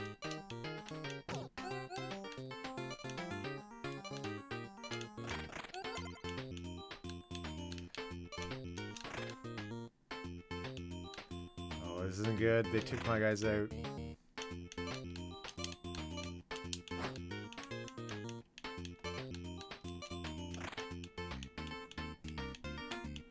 Oh, and you can't move them when they're past the line.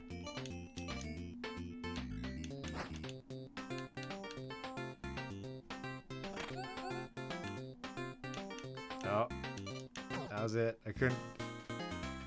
I'll try one more. Now I'm wondering if there's a Castlevania-like game in this collection.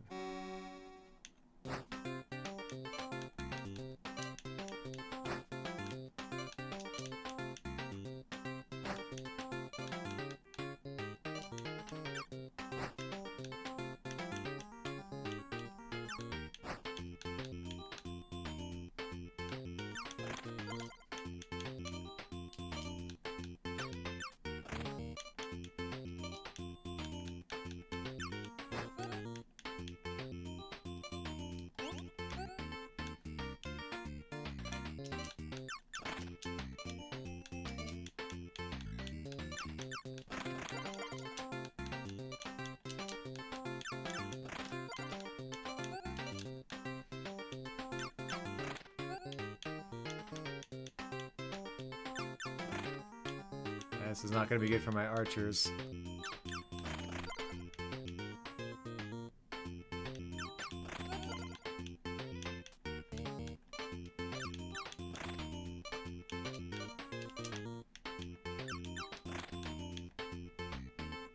Hard about this one, you can't move them forward. You kind of have to plan as they move around. Hey, I got him that time. By doing nothing at the bottom. It's still going, huh? Yeah, there we go. Attrition. They have more units. Okay. This will probably be doing it.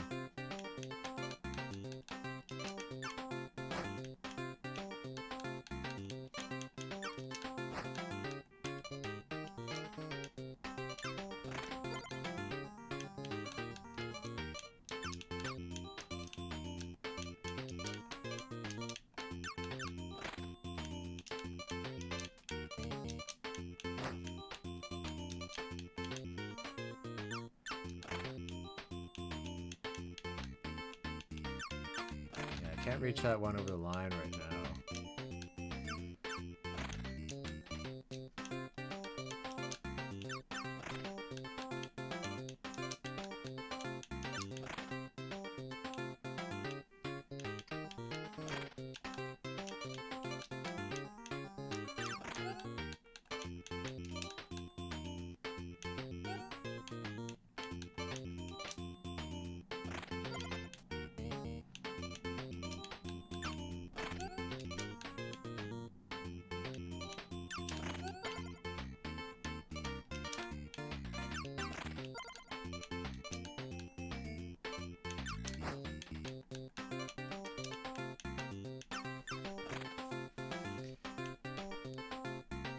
a little bit more strategy with this one that I still have to get the hang of.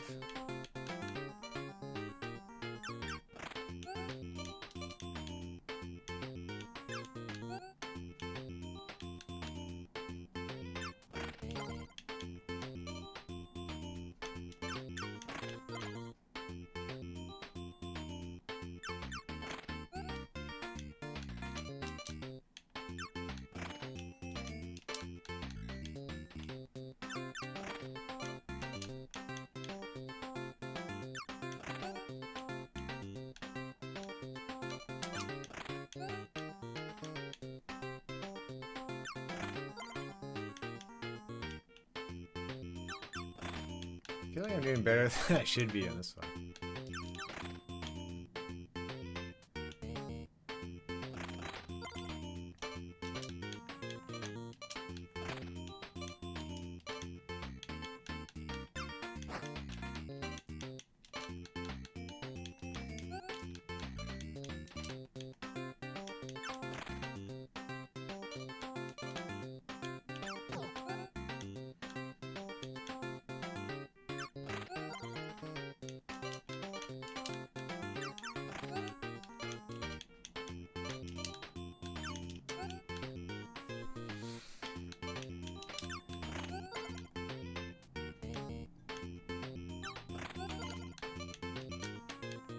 Yeah, move that one up too soon. We'll see. Oh, shoot.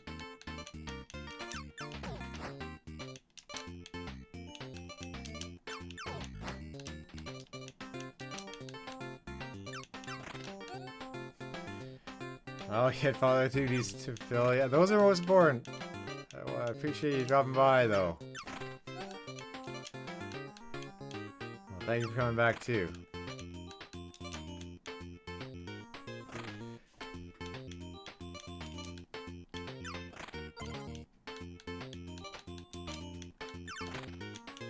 I will say I probably will have the most fun at the UFO 50 playing multiplayer for it.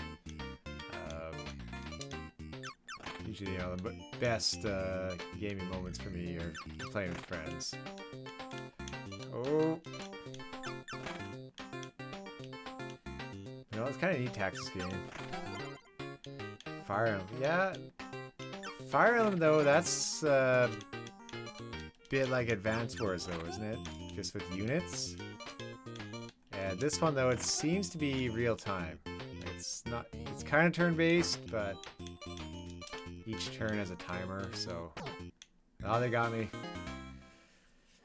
They got me.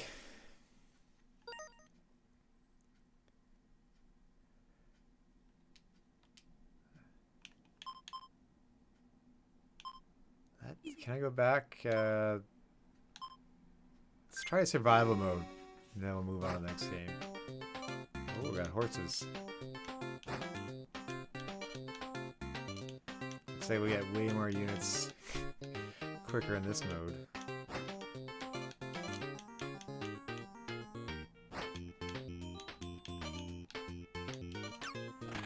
It's a pretty smart idea to have some of these games where it's just one screen, because a lot of games in that era were like this. Like, you think of something like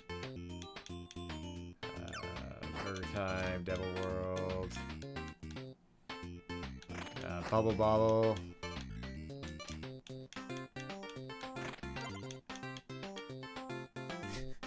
Is this a ninja?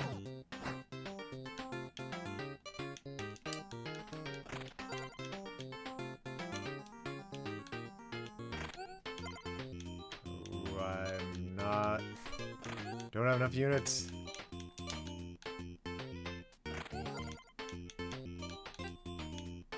Okay, you can swap places. That's good.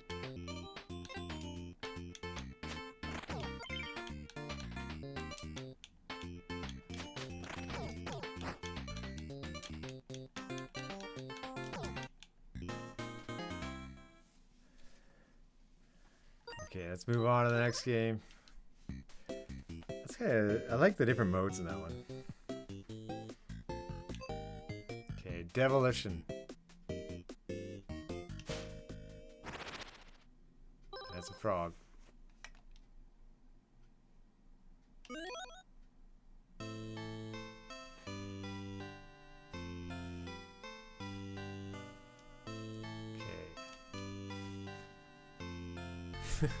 on where the evil below the surface. It's a bit like Umbrella.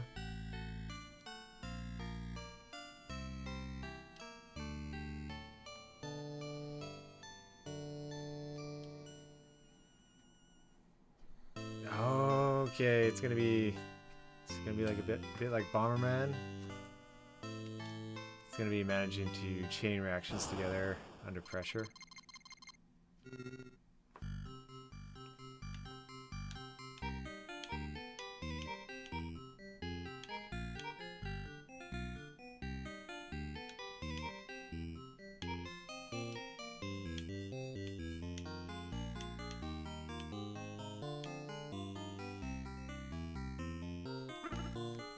I'm gonna have to protect these two people.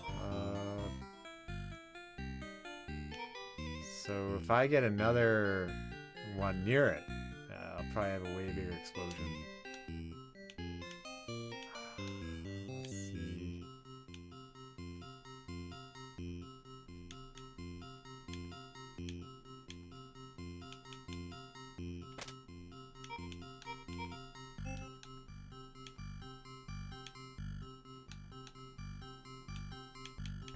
This one's too close.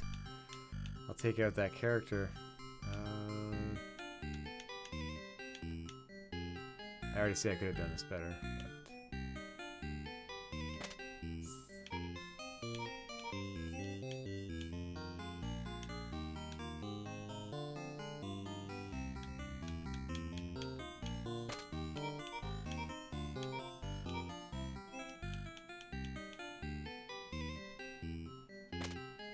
Being very generous with the amount that I can put down. Yeah, this should do it.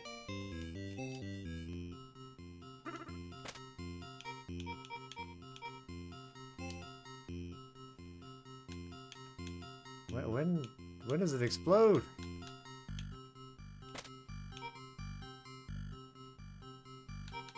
Okay, here we go.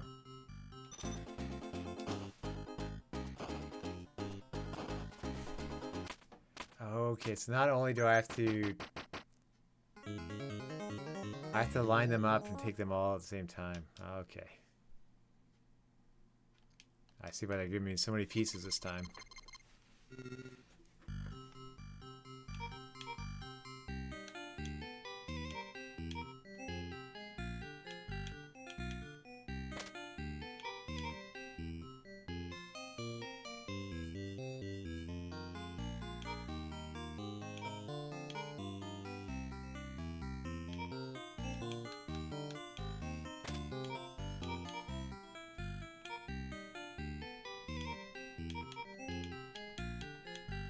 Say this is the most strategy yet.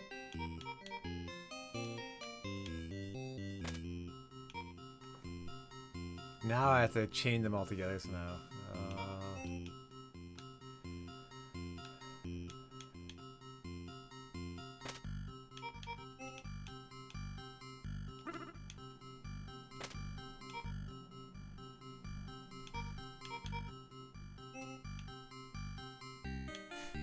That'd be bad on the villager. Oh. Can I go back? Yeah.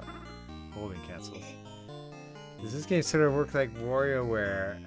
You know, it doesn't push you through each one quickly. It's always up to you to choose it. In that regard, so like they don't have that sort of WarioWare framework to it. It's more just to like appreciate each game individually. Like I could have just stuck on the first game I wanted until I beat it and then moved on. Like there's any order at any time. It's not like they unlock or anything. So all of them are unlocked to you right from the get-go.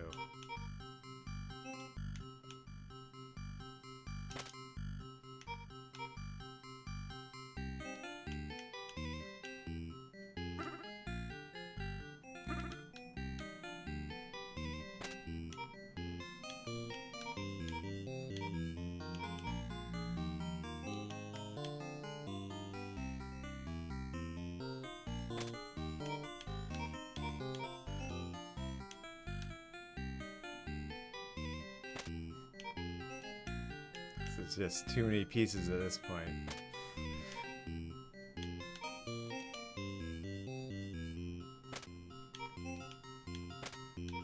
I think everything is covered but this one at the end here. Let's see what happens.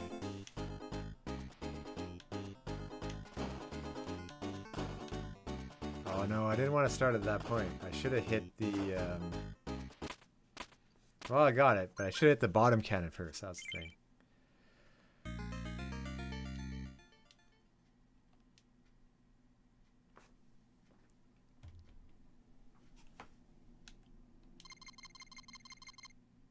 Yeah, way more demons. More villagers to watch out for this time.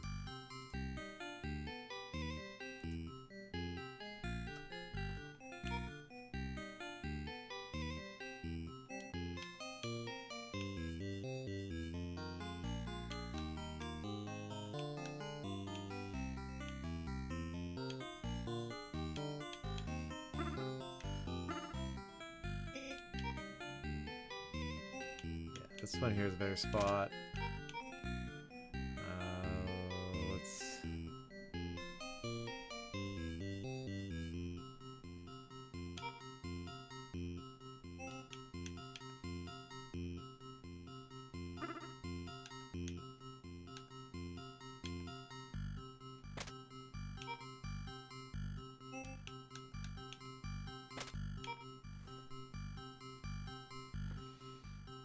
They do give a ton of pieces in this. I think the chain reactions... Like, it'd be nice if they always kind of stayed highlighted to have a better idea.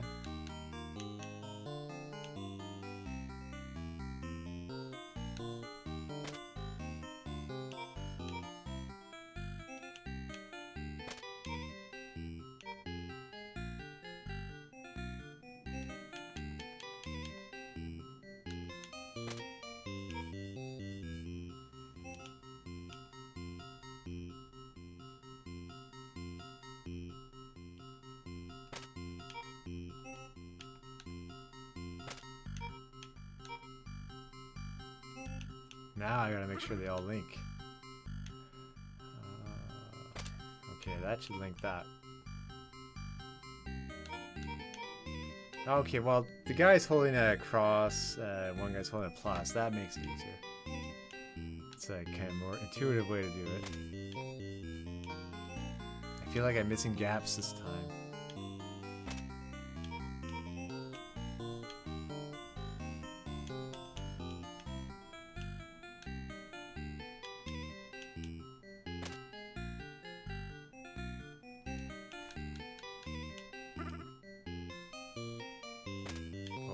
The one guy at the bottom.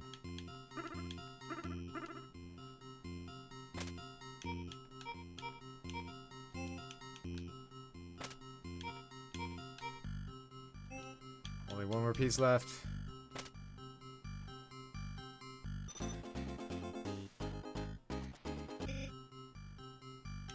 This is the thing, you gotta choose one piece to start.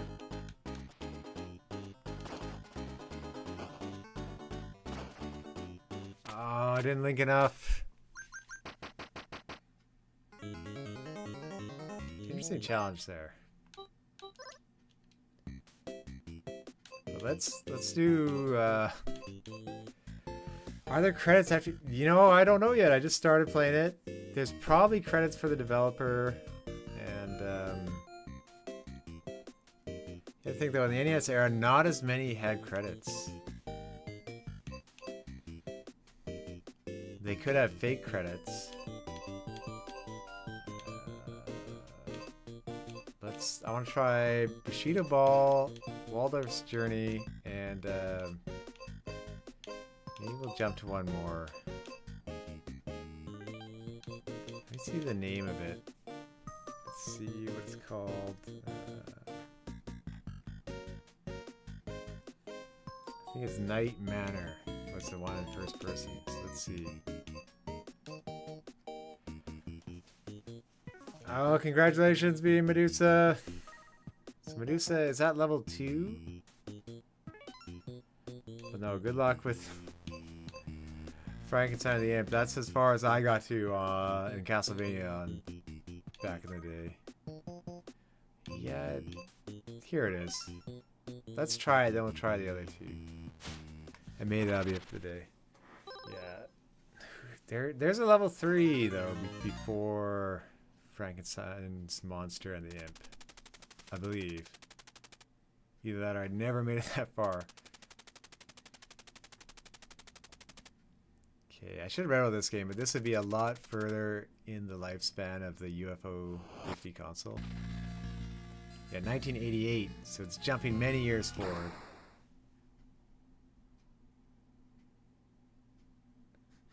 Contains scenes of horror and dread. Player discretion is advised. They did not have warnings like that back in the day.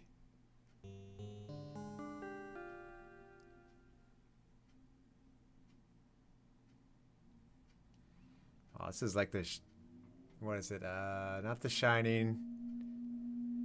There's another Stephen King one where the author's kind of trapped in a room and chained to the bed. There's also a movie. I forget the name. Okay. So disoriented, you try to make sense of your surroundings, your new surroundings.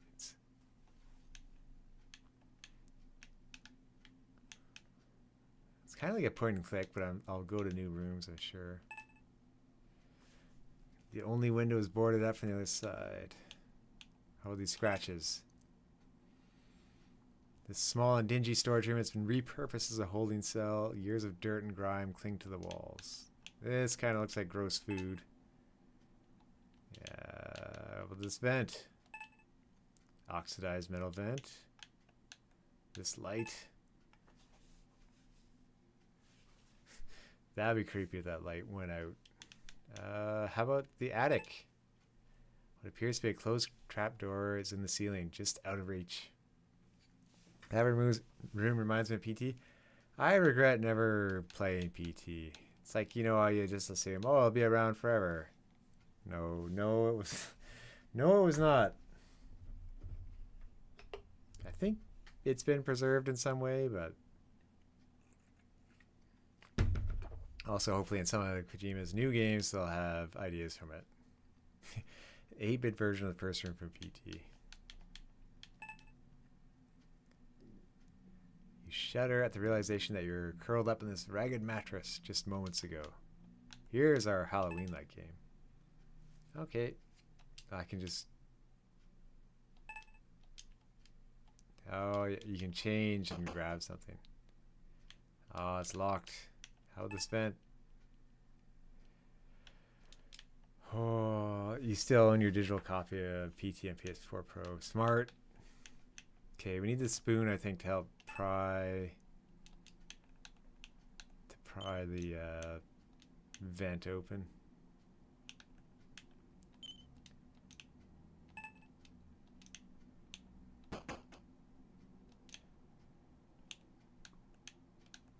Ooh, blood on the wall.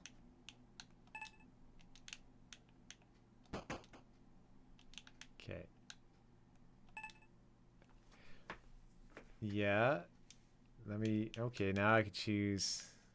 do I choose the item here?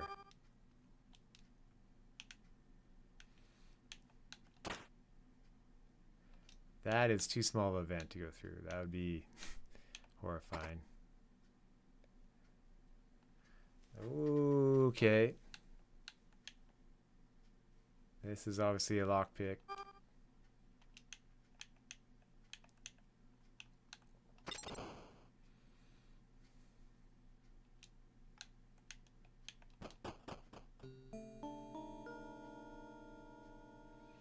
A hallway stretches out before you with a staircase at the end. Pale moonlight shines in from a door to your left. Is that or the bright door? Let me see this. Let me see this map. Lost his mind. Why? Okay.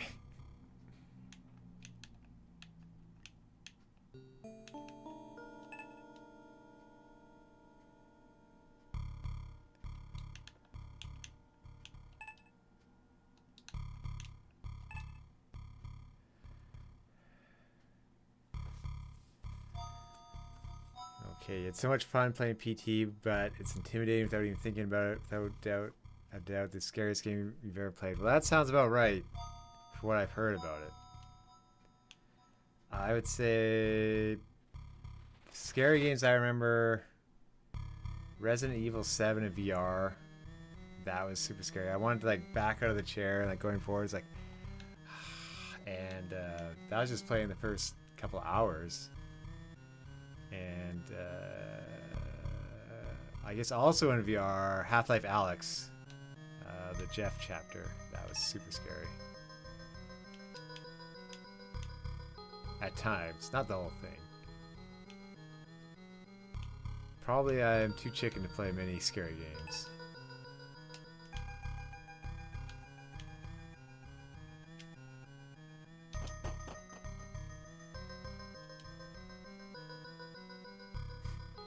The spacious living room might have been a cozy place to relax if you had come to this house on better terms.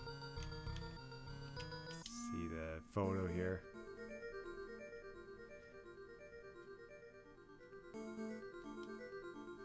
Will we see them later? Looking over your shoulder. It's probably going to be some monsters later on. Oh, I didn't know Capcom had to dial down the horror in Village. Makes sense, though. I mean, if their fans are too scared to buy the game, well, obviously it's a problem. Although sometimes, you know, it's better to go for a smaller audience and you'll get more fans like the Yakuza series. Like, they don't try to tailor it to everyone. See these photos as we unravel this mystery.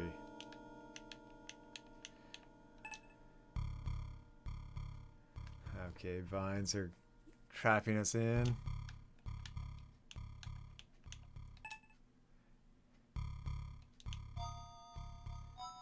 So I only played the first little bit of 4 Remake. I haven't picked it up yet. Maybe one time it's on sale I will, because now I have a better video card and I'll play it on PC. I had just played the Oculus VR one of Resident Evil 4 not too long before it in my mind, so I wasn't hankering to play more Resident Evil 4 at the time, even though I guess like, Resident Evil 4, it's probably like my 3rd favorite game of all time. So probably when it's on sale, I'll pick it up and play it through. It's like well, Adam said he loved it the most that year. Andre was like, eh.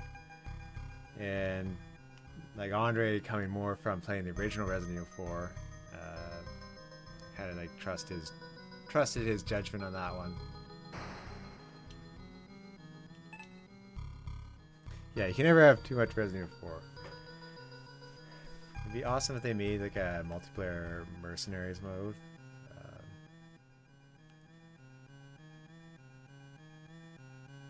But I do hope they remake Code Veronica next. Like I played that was part of the Resident Evil I played the most, the first. Other than sitting with one of my friends and playing through Resident Evil. I think it was the first one on GameCube, that one.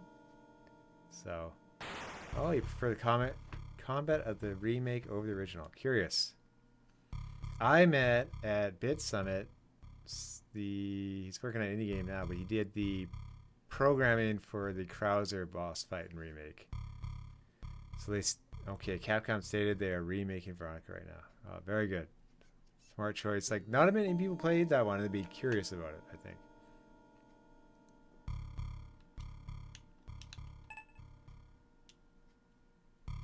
Oh, I'm gonna have to go upstairs for that string. Yeah, Code Veronica is a big deal, but still had the 3rd-person camera, so a remake would probably be a huge change on it.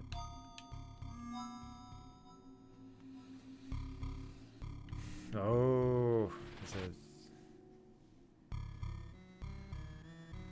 is like a horror game.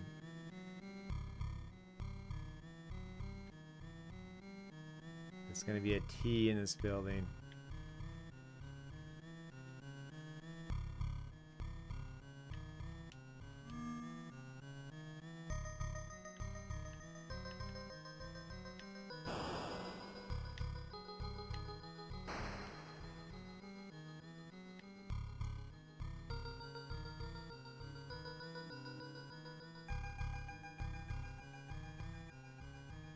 Oh, I didn't know that because I didn't play through all of Code Veronica that it led to Resident Evil 5.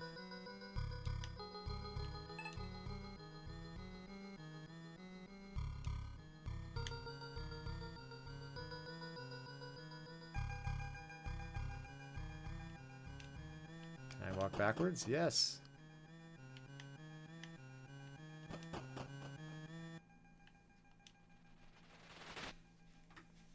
The simple tile floor bathroom is fairly clean despite the cloying smell of mildew hanging in the air.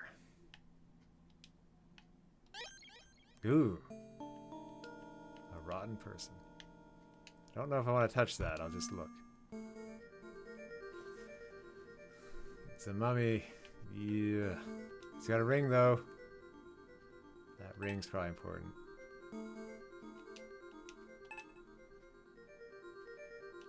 Oh god, do I have to cut off its hand later?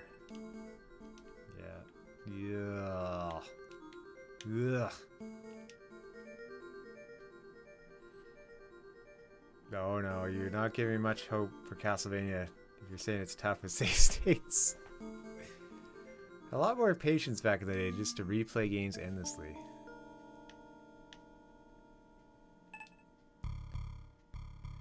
You really don't want to put your hand in foul water. Yep. Hey, medicine cabinet, pair of tweezers.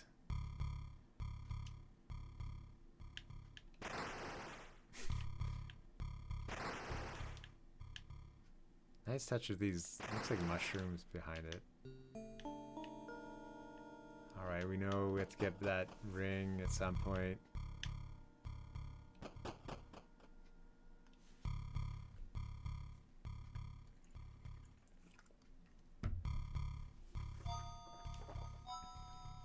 The bedroom appears to have common amenities, but nothing too specific, indicating that it's possibly a guest room.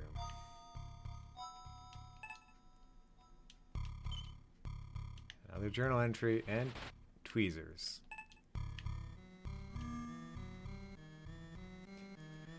May 27th, 1987.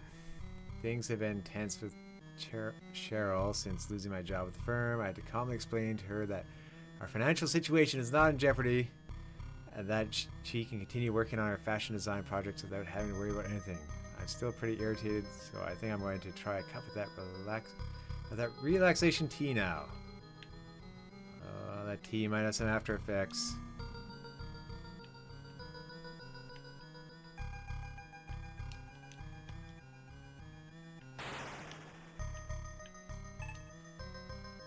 It's a nice touch with the lightning.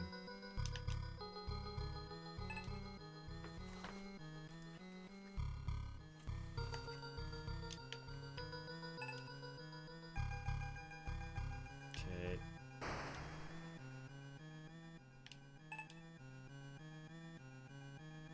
Oh, you can't look at your own reflection. Interesting.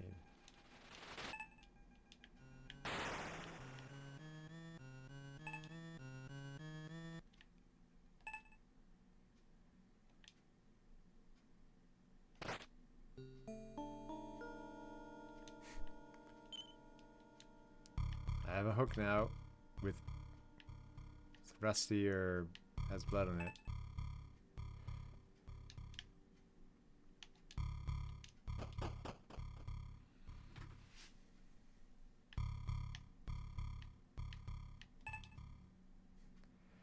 Ah, garbage bags.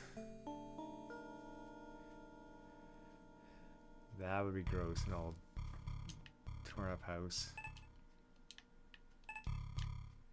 Can we go upstairs? Nope, we have to get upstairs a different way. Well, we haven't been to this room yet, or this room. I'm guessing it doesn't open. No, that's where I was. Well, what was this green one again? Okay, maybe the tweezers gets that ring off.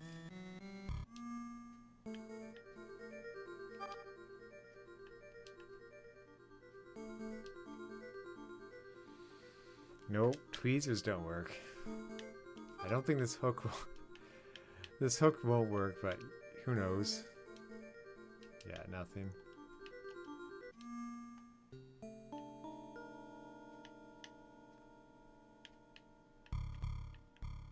I want to use the tweezers on the sink. Nope. Still putting your hand in there. Yeah, it is pretty gross.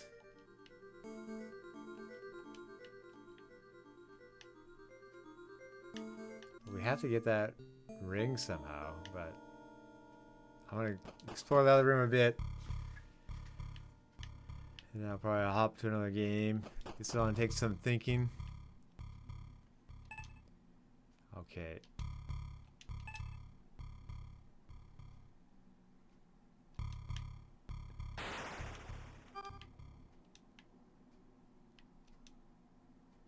I feel like I should be able to get that item from the fireplace. Yeah, you hope it's only rust, yes.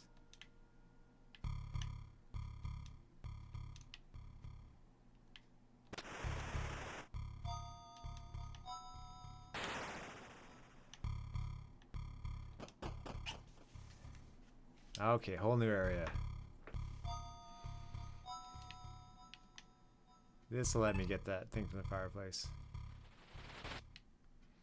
This is one of those things with the games. The horror is having nothing as opposed to, you know, actually having enemies. Like fear of waiting more so than for something to happen rather than having stuff happen.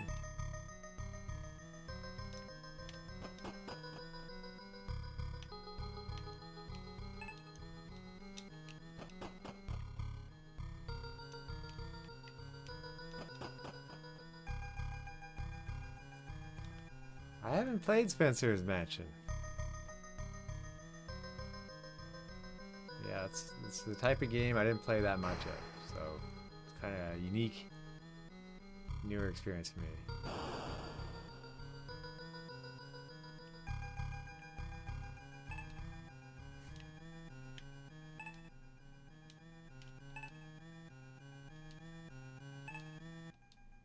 It's gotta be another journal entry.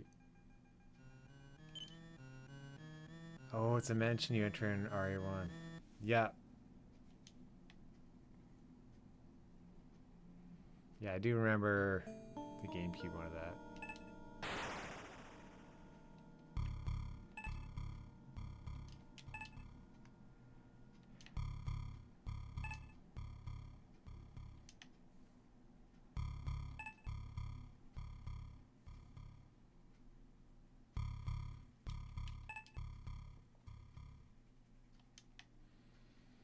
Oh, I have to get that egg somehow.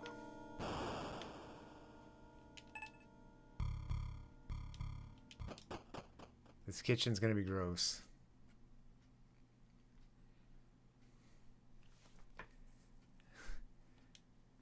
Well, here's the first bit of monsters in this one.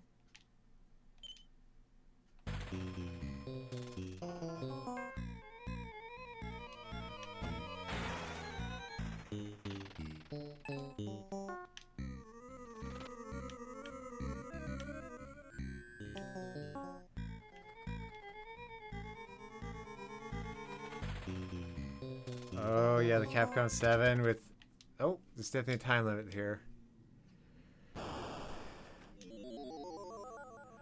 Back to the room. No, that was a big thing. Like, it was on GameCube. It was amazing, and it almost felt like a waste that it wasn't on different consoles, but it's like, yes, I have an awesome reason to have GameCube. And like something you could appreciate because so many were on PlayStation 2 and Xbox at the time. But yeah, sure enough, went to PlayStation 2 and it wasn't as good, but it had the extra content. And then been ported a million times after. It's like it feels like only Doom has been ported to more things. Okay, well, let's... I don't know if I can actually kill that guy. I do want to check a couple other games. We'll go try it one more time.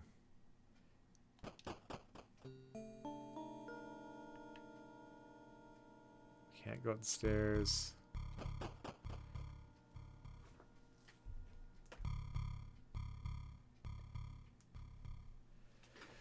You have beaten Resident Evil 4 16 times. I don't... That's impressive. I think I don't... I definitely haven't gone that long, because that's a long game. I remember playing it the first time, and I was so surprised. It went on, and like... It didn't really feel like the pacing went off that much. Of course, like, the first area is one of the best areas in it, but... like, no, just awesome moment after awesome moment as it went on. Yeah, probably more like 5 over here, so I should... It's a good reason to play the remake again.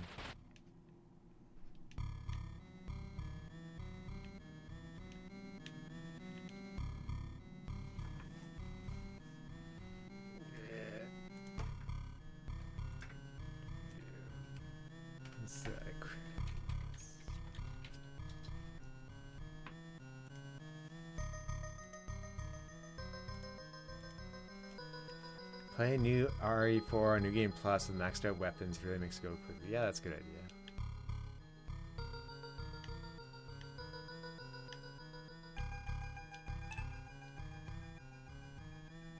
Though I am playing through Dark Souls right now, so... And then seeing that game, how much replayability in it, isn't it?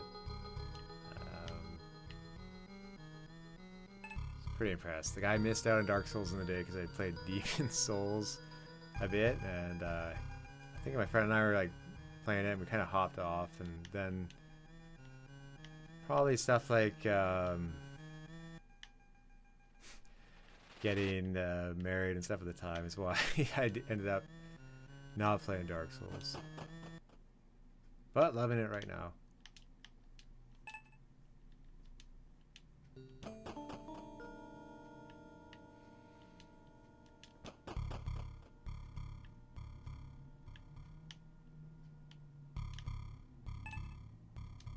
Okay, this is where we don't have much time. Oh, the guy's gone. That's kind of worrying. Okay, this time I have it. I'll be ready. Journal entry 7. I missed a lot of them. Can he be attacked while reading? Let's see. Okay, he's enjoying the tea when one of the landscapers bumped into my cup and spilled it onto the ground. Oh, his dog ate the tea. There's gonna be a creepy dog in here too.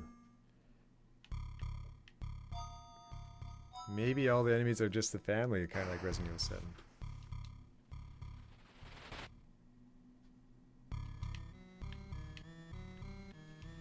Could be something in this oven.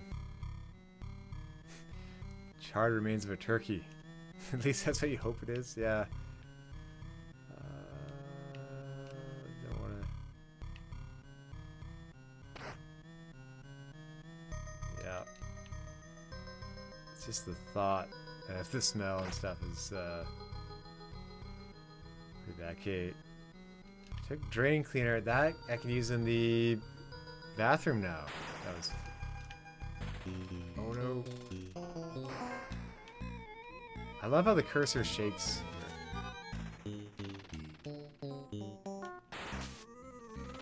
Okay, my attack causes him to stumble, but only briefly. Can I attack him again? Does that do anything? Or does he just stumble again? Yeah, you only get one chance to... Oh. Well, that's interesting. So you can kind of hit him once to buy time. But that's it. And then I probably wake up again. No, that's an interesting... It's like... Kind of like... It's not quite real time, but it has those moments to keep you going. Or was it just a nightmare? But I think I'll hop to another game now. Because do I? Oh, I have the drain cleaner. Yeah, I'll hop to another game, but no, that one was definitely hooking me in more than I thought. As it say, GameCube was such an underappreciated system. Finally, it sold 20 million units, but its games cost over $100 now. Part of that could be there's less of them made, but you probably still find high prices in the PlayStation 2 era. Like I hear a lot of people loving the Wii era. It's just kind of who is around and online. But GameCube kind of had timeless graphics in some of the games, like Wind Waker. Sunshine is probably better than I give it credit for. But like the leap between Dreamcast and N64 is amazing, and then PlayStation 2, GameCube, and Xbox just pushed it a little bit further. So my top 3 favorite games: Resident Evil 4 is number 3. Then it's Mike Tyson's Punch-Out, number 2. Mario 3 at number 1.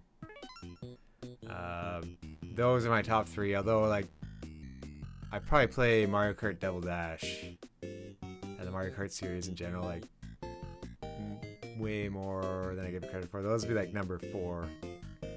But like realistically, if I was to like, look back at this point, maybe I'd say, well, it should maybe be top 3 for the amount of fun I have with friends. And no, that's what I consider. Like, I think it'd be different for multiplayer games, my top 3, but those are some of the ones I like the most. Okay, we're gonna hop to Bushido Ball, and then end on Waldorf's Journey, maybe Porgy, and maybe that'll be it for today. I'll see. I can keep going, but I do want to go outside, exercise, try to go to sleep at a decent time so I'm not too tired tomorrow.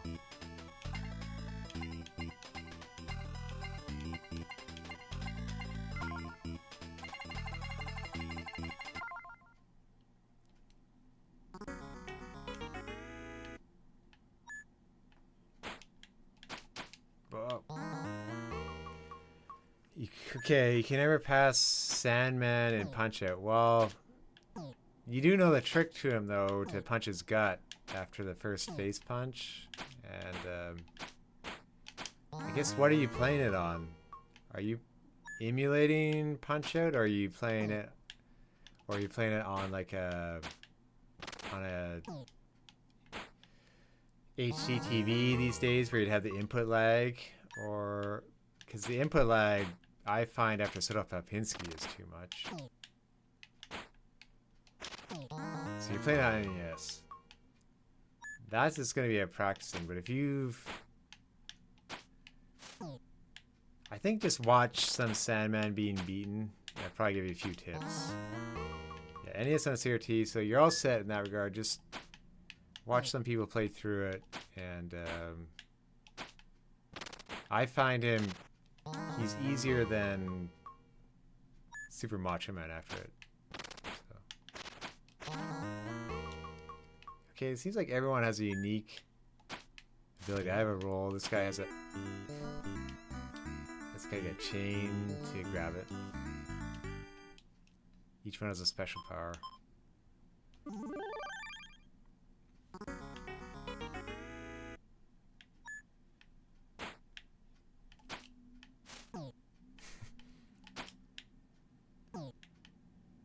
I love how the ball wobbles. That makes it unique compared to most other games like this. Like Windjammers. That's what I'm getting reminded of right now. I'll say actual air hockey is one of my favorite arcade games. There's a one in Sega arcades where all of a sudden like a million tiny little discs are released onto the platform. It gets pretty nuts. Usually my friends and I manage to knock one off onto the ground. Ah!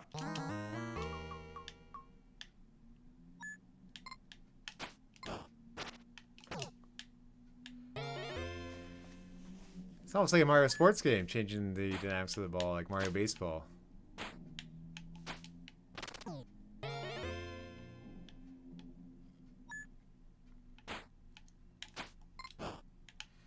The neat thing about Punch-Out, I would say, is always there's like a different level of playing it and trying to get stars and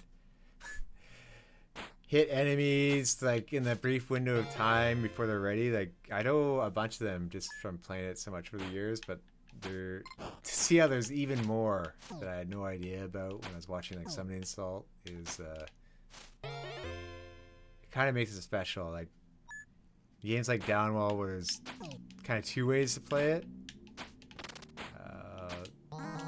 It's a neat touch that I like in games. It's usually harder than I'm ever able to achieve, but just knowing it's there is neat.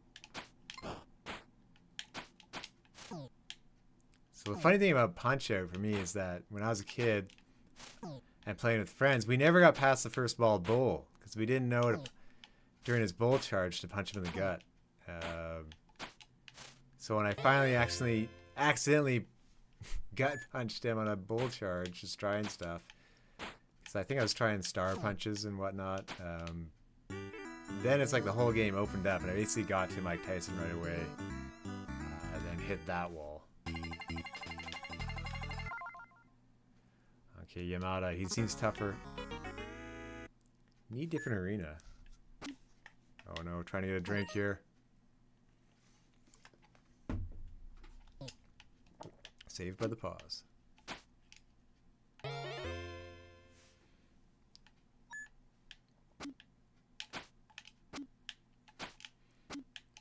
This one's getting faster. I like that. Normally they do like a Lethal League and Lethal League Blaze, I believe, by the people who did Bomb Rush Cyberpunk. That it gets ridiculously fast doing a little ball back and forth. Go! The Two Mummies. Okay, I vaguely remember them.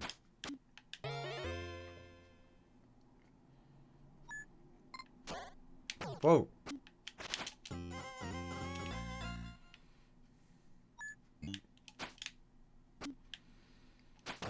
But Castlevania 3, I think you'll really appreciate after playing 1, just how much better it is, like with different, you get to be different characters, and I think there's different routes.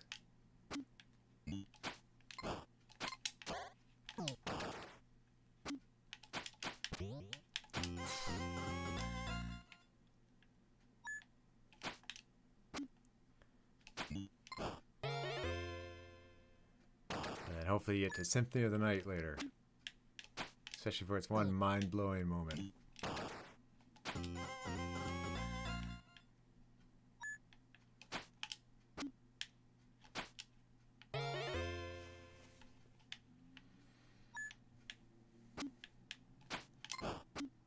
Yeah, this one I'll probably have to... Let me see my friend tomorrow. I'll probably force in quotes, get him to play some 2-player of this. It's one thing I haven't figured out yet, how to just invite people on easily to play multiplayer on stream. One thing at a time.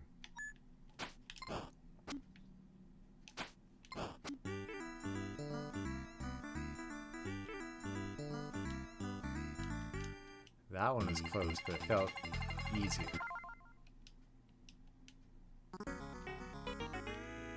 Okay, what's her ability going to be?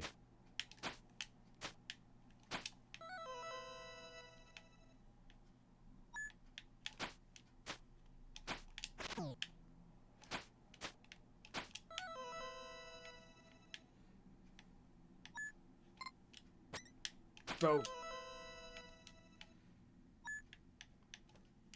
I wonder if that is a move I can do?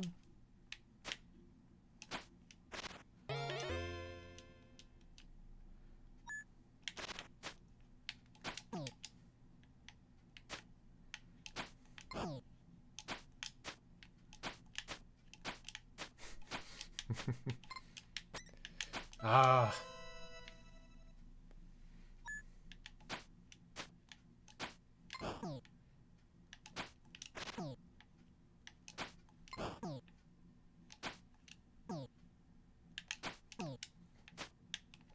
Nope.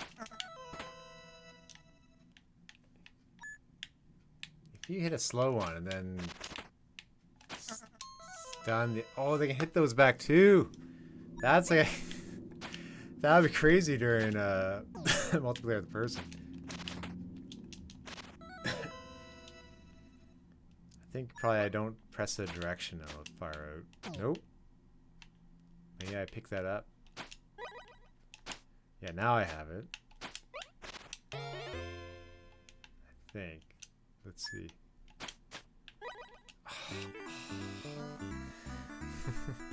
There's another layer of strategy to this. Let's try a different character. A 1985 game. In quotes.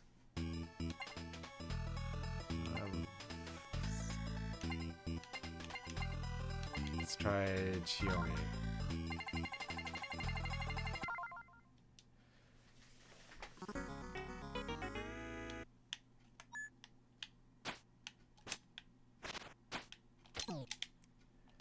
Oh, that's interesting. You kind of block it with the tree.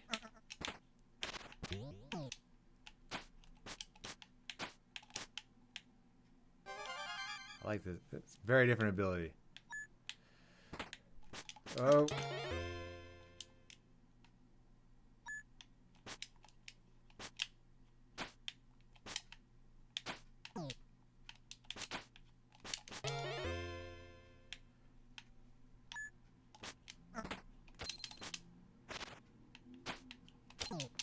Oh, and hitting it with the shuriken changes it to that. This is a fairly deep game.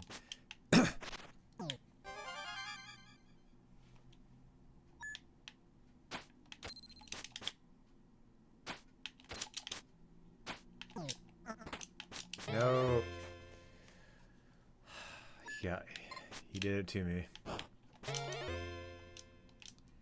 wonder if that's a charge shot.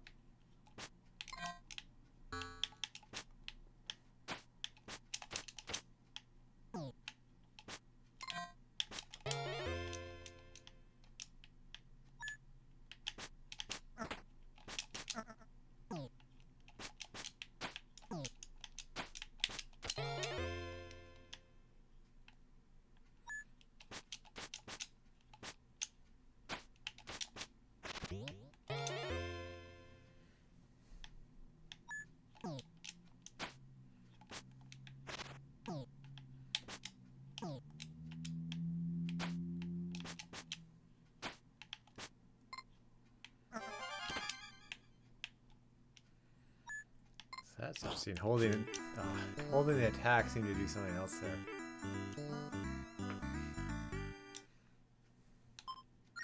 Let's try one more character, then go to Waldorf's journey. Oh, you have... I wonder how co-op would work. Do you do 2 on 2? See what options they have. Laws on or off. Oh my, this... Let's try hyper speed.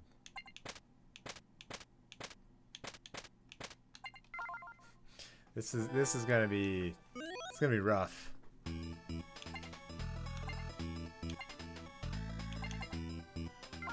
me.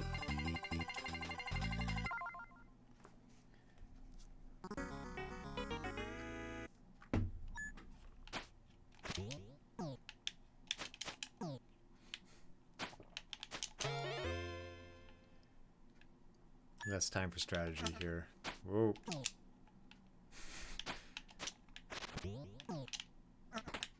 don't know if the UFO 50 console could run this fast.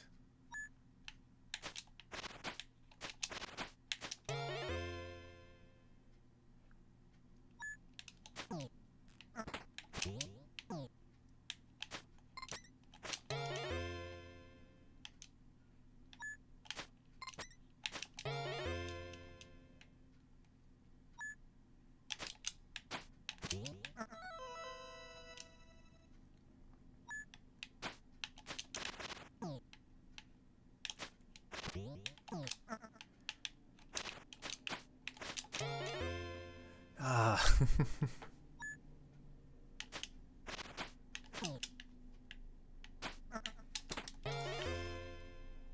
Yeah, getting destroyed here. Probably have to get a handling of the game before going to hyperspeed. Okay, he said, Jansen, you say the first place you saw Super Mario 64 was Toys R Us in December of 1996. Now, I probably saw it in EGM magazine, or I forget if IGN 64 was around that, in screenshots. I don't remember seeing it in motion. Like, I'm sure it had TV commercials. I don't remember seeing it in motion till going to my friend Colin's house. And he had an N64. He was the first one of my friends who had it. And, like, the first level I saw was the first snow level with the baby penguin. Just kind of being amazed at it. Like, there was Quake at the time being 3D on PC, and, you know, Doom before, but compared to Quake on, I think, yeah, we didn't have NHL hockey yet in 3D. Like, it was just such a huge step up. It was pretty amazing.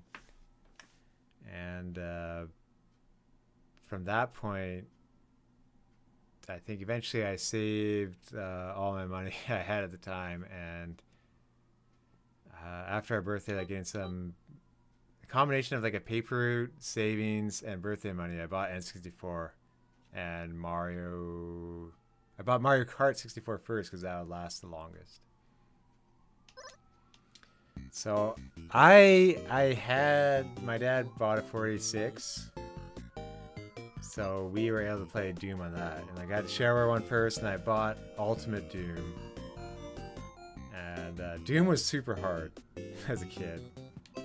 It's so fast. So yeah, I had Doom. But like I skipped. We went basically from ColecoVision to 486. So like I didn't. There was shareware and stuff for Castle Wolfenstein, but compared to Doom, that was terrible. And I had Duke Nukem 3D, but Duke Nukem 3D was kind of slow on the 486, and once again, like going to Quake on a 486, that barely ran. But those are the ones we had in computer, so it's pretty lucky to have it. But all my friends, they ended up with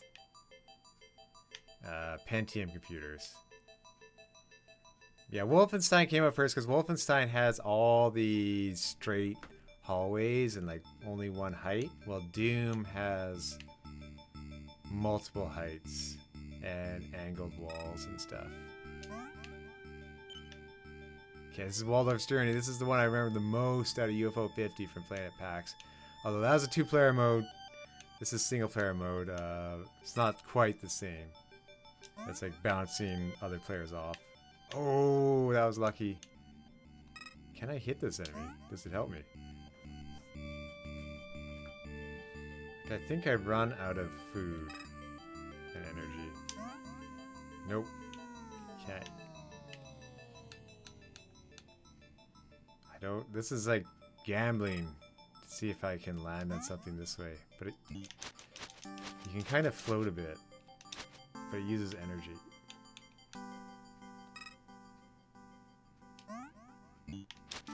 Oh, that guy. I wish that one had a little bit of gift to it. At least I don't die. Okay, I'm just gonna walk back down.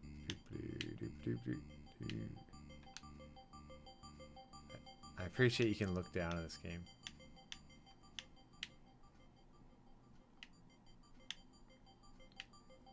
I probably need the energy. Oh, it's getting dark.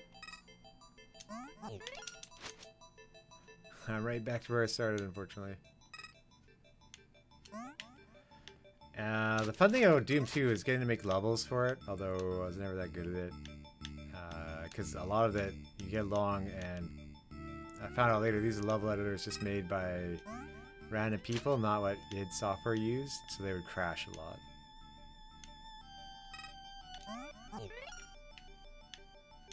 StarCraft, that was easier to make levels on.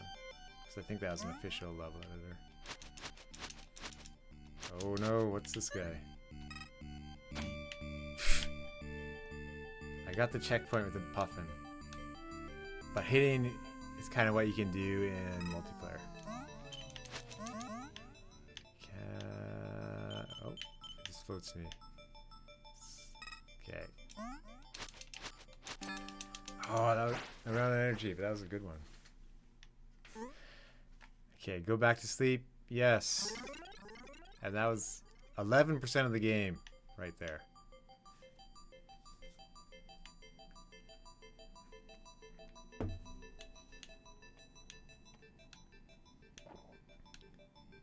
See, I guess with first-person shooters, I went from kind of Doom and Duke Nukem 3D.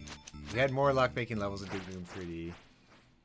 You found out funny things like mirrors were just, you had to reflect. You had to have a room behind it that was bigger than the area you could see to like make basically re-render the whole scene. Yeah, then eventually, I think eventually we got Pentium 2, and we could play. I think I played Unreal Tournament and stuff, but I remember the Unreal 1 being super slow. That was like the original Crysis-like game. For like just being punishing on computers.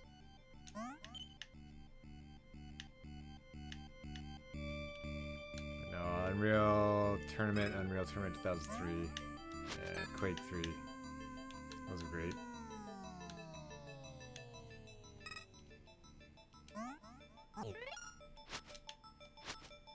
Somehow I missed Half-Life though. I think my computer at the time wasn't powerful enough for it. Ooh, I need more fish. I think I can't fly anymore.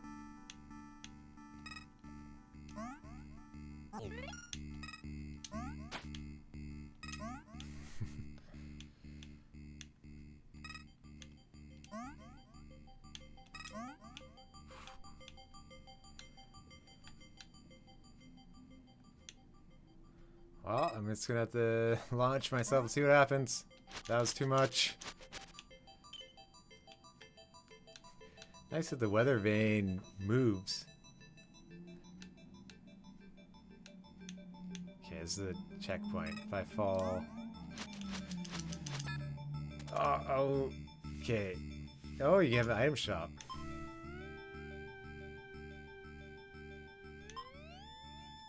Well, I could buy both.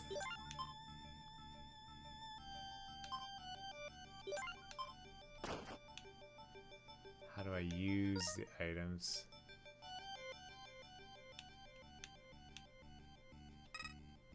Oh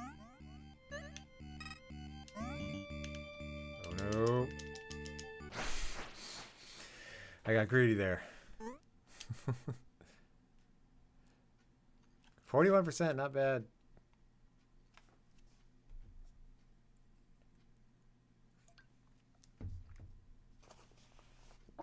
I think I do love Waldorf's Journey, but I want to try. I'll try Porgy, I think.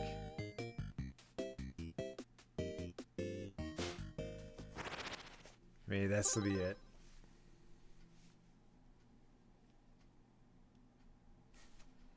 1986 game, a subnautic adventure.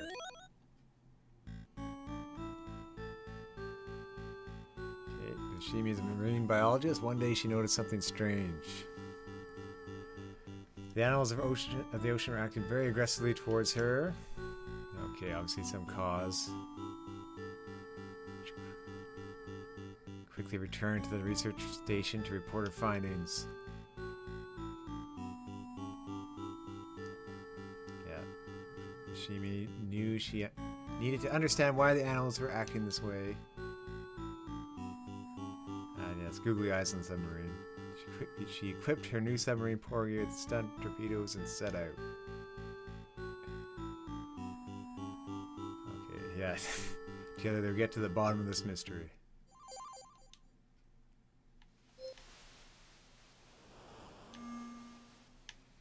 Oh, it's early Dave the Diver.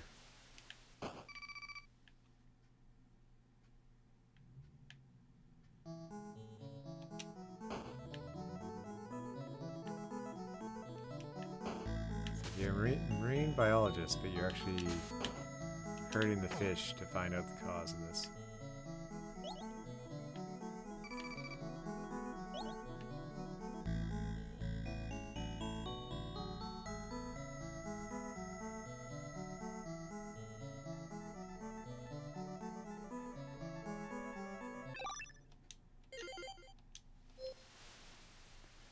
Okay, that's interesting.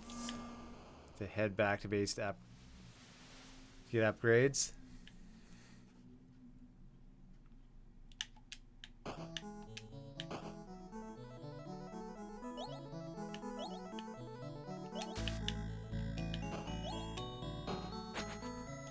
think these missiles, I feel like they kind of home in a bit, going up and down.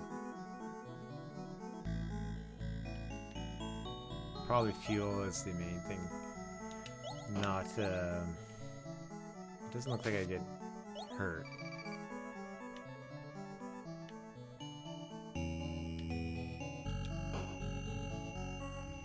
Okay, it's gonna, picking up something big nearby is gonna be a boss, some sort of a giant fish.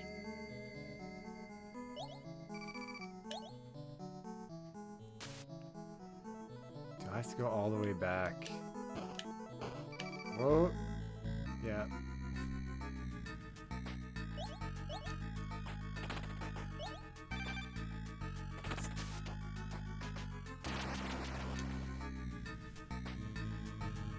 Okay, the greatest console of all time. The NES or something else.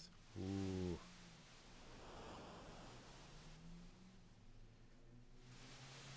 Thinking about that. Like, the NES definitely set the standard and like revitalized a market that crashed.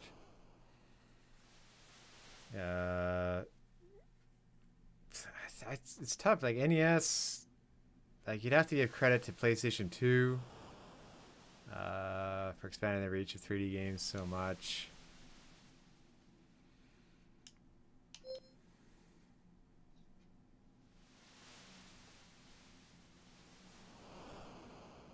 Yeah, it's probably like it's probably a toss-up between NES and PlayStation 2.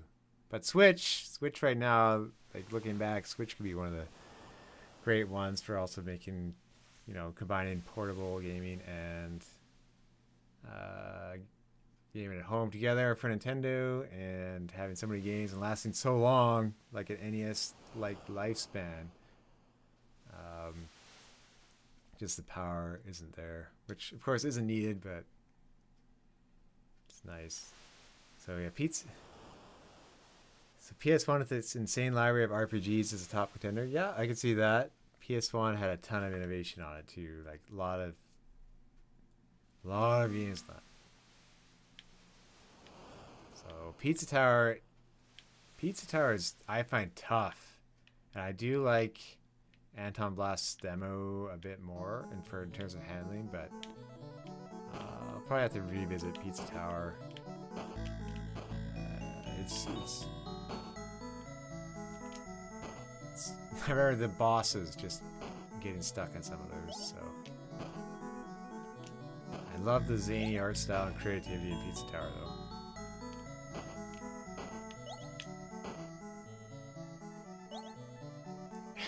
And combined with the music, it's just an amazing Wario-like experience.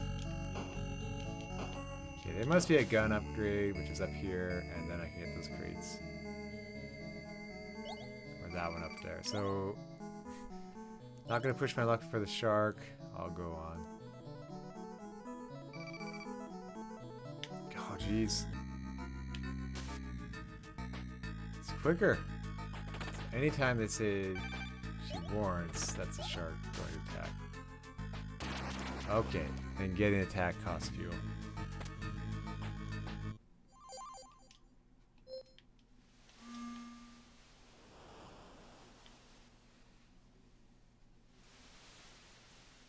So on PlayStation 1, have you ever played Legacy of Kain? I remember being impressed by that one. Oh, they get healed. Impressed by that one because they kind of solved the weird texture warping that PlayStation had.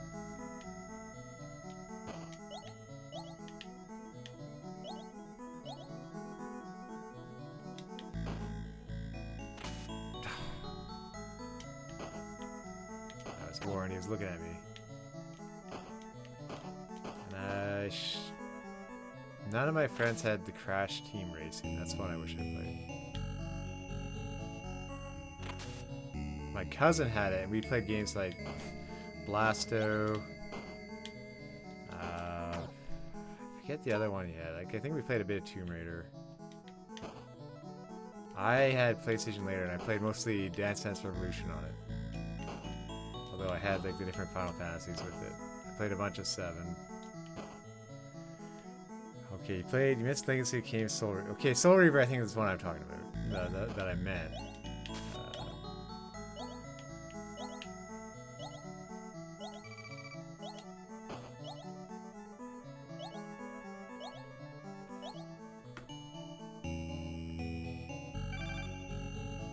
Uh-oh.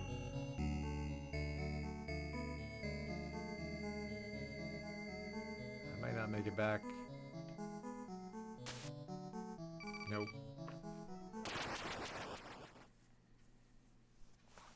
Okay, let me I want to check Legacy of Kain.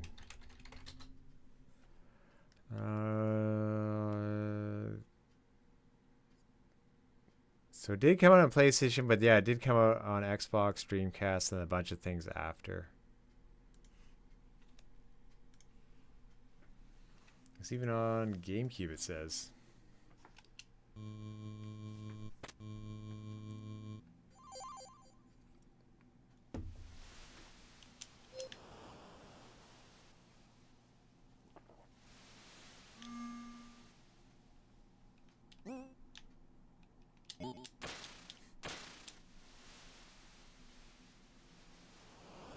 Wasted precious fuel trying that. Oh, I love the skeleton detail.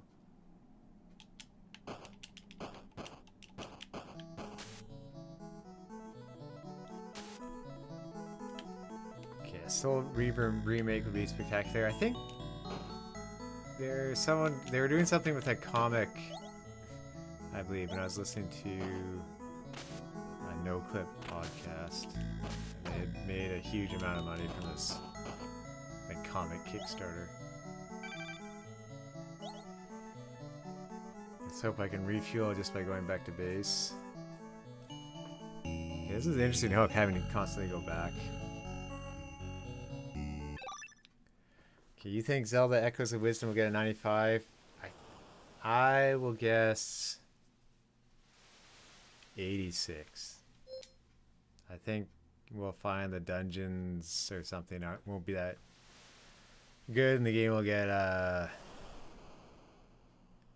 punished for that, even though it will have all the amazing combinations from enemies and stuff that will be like that GDC Breath of the Wild prototype that seemed amazing. So, and for being a 2D like game instead of a 3D game, that's my guess. But hey, maybe just because it's playable Zelda, people will be happy enough for that. I would love if you're right.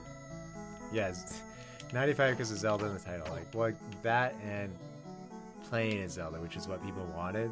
So it might sway reviews a bit. We'll see. It doesn't really matter either way. I'm gonna play it at some point. But how do you escape the shark? Whoa!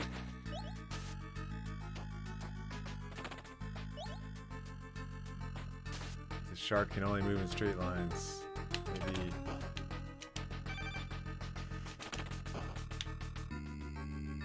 This is like a Dark Souls boss to try to take out. Don't get spotted by it.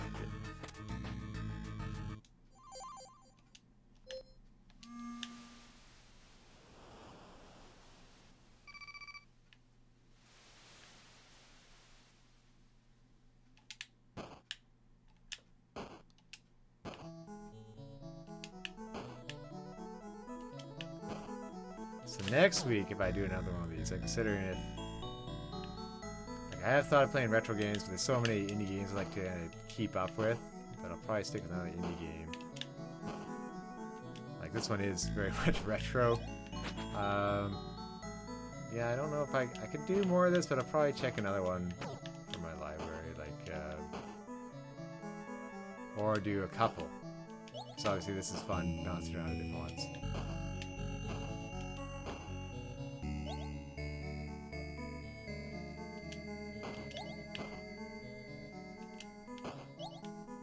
I am going to do a Sunsoft day later this month.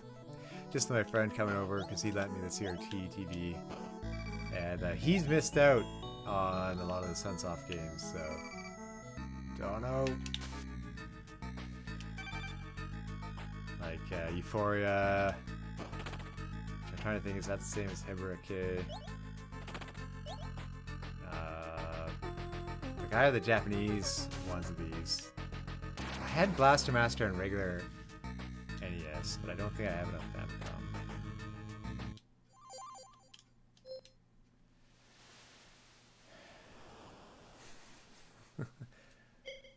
I'm gonna have to check that acronym later, but I won't check it right now on stream.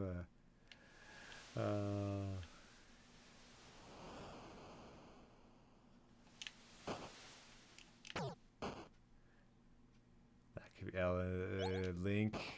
Could be Link and something else, but.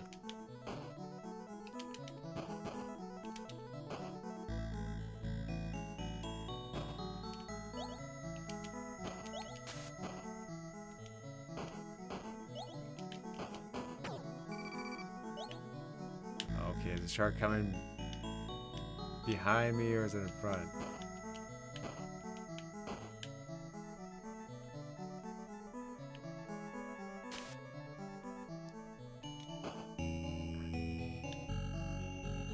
Okay, GM made the worst. That's probably why I haven't heard of them. Oh, does the shark take out these, I wonder? Nope. Those are horrifying teeth.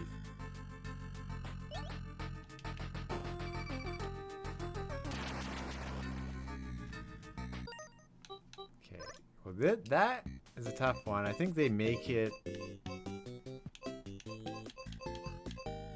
They have an... I'm sure that submarine is in a different one later on.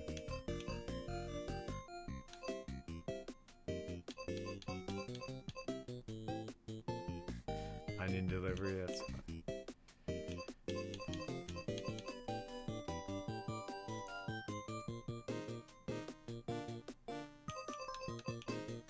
Overbold. Overbold sounds a bit like Contra.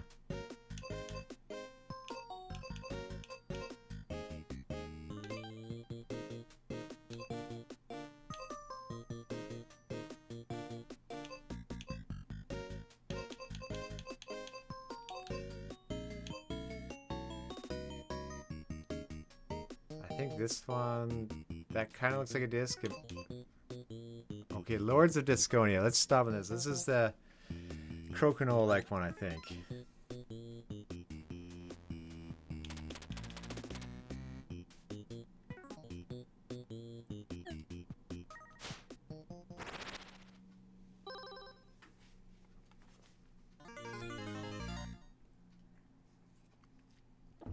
updated logo. Well, I remember like it's not bad games, but it's funny finding out later how Rare made some games like RC Pro Am and Arch Rivals, and I think Marble Madness. Like I don't know if they did created it or made a port.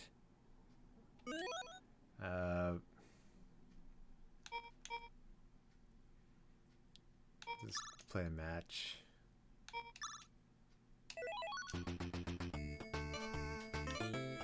I think Rare, I forget, Rare had a different name, like Ultimate or something beforehand.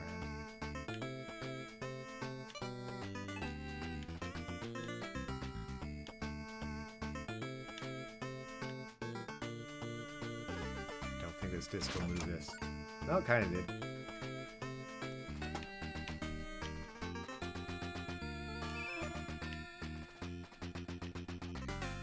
Oh, that's an explosive.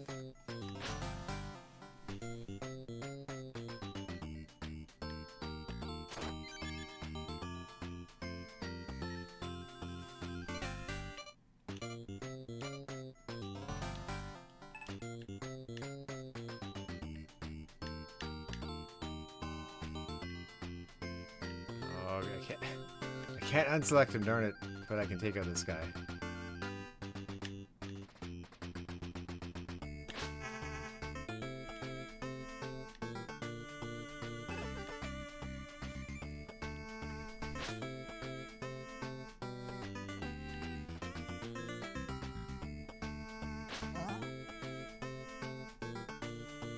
A really precise small piece, interesting. And each one has different stats, like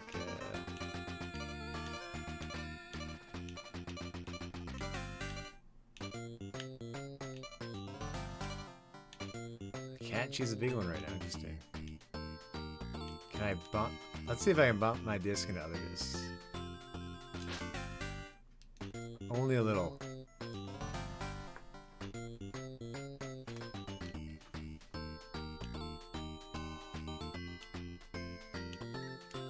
So one NES game that I found out years later was Gimmick, but that one always cost too much to buy. And but it had a remaster, and now there's like Gimmick 2 just out recently with David Wise music. But Gimmick, I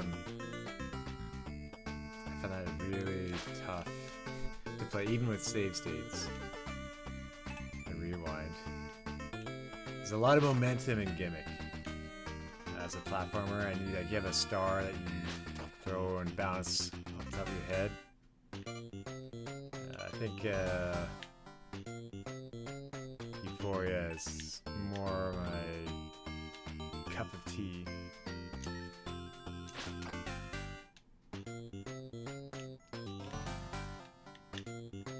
I think there's got to be something in this where you can zoom out and see what's going on. Let's see what happens when I hit that crystal. That was a lucky deflection. Okay, there. Can I? There's guys on there. Throw the needle.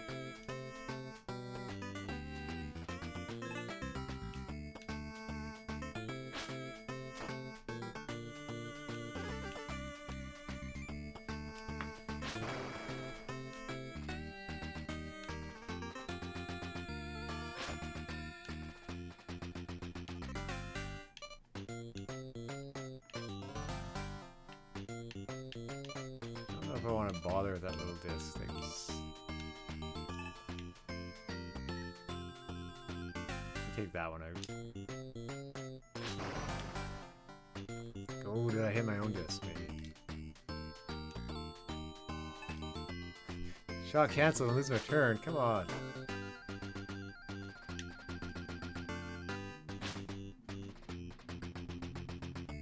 Oh, if you land in water, is that it?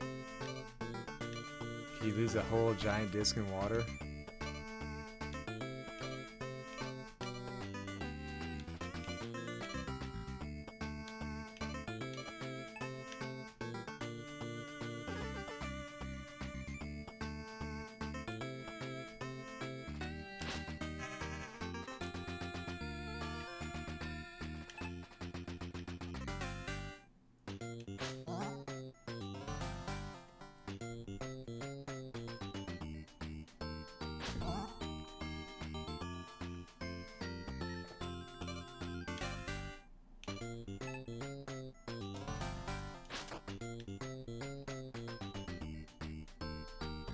feel like those little ones, they're kind of a distraction.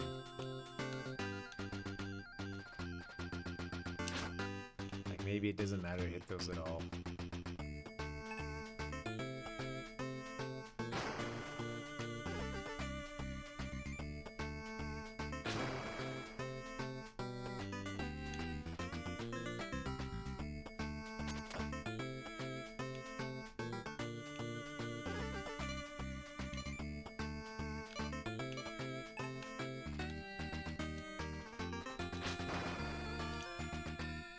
Nice fire effects.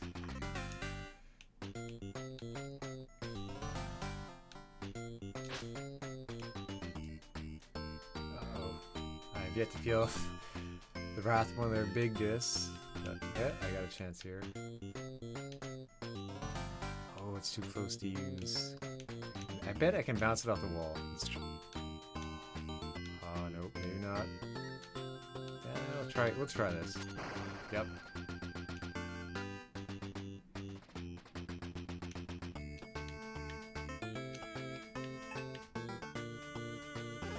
What fog?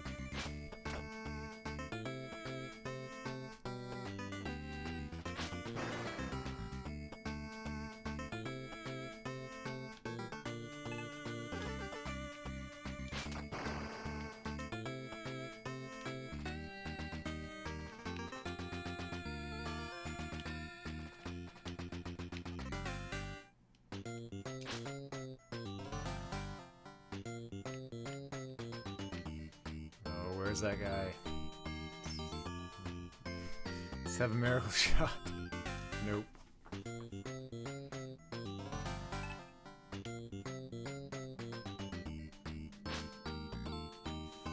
You could just be chasing each other around in this. I wonder, like, fog must end the match.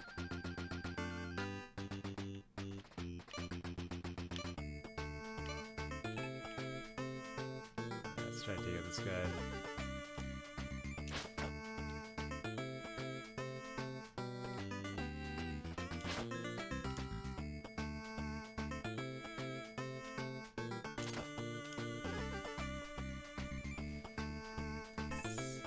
He got a bunch of his health, but it's probably more effective enemies against him. I don't like my chances here. Oh, well.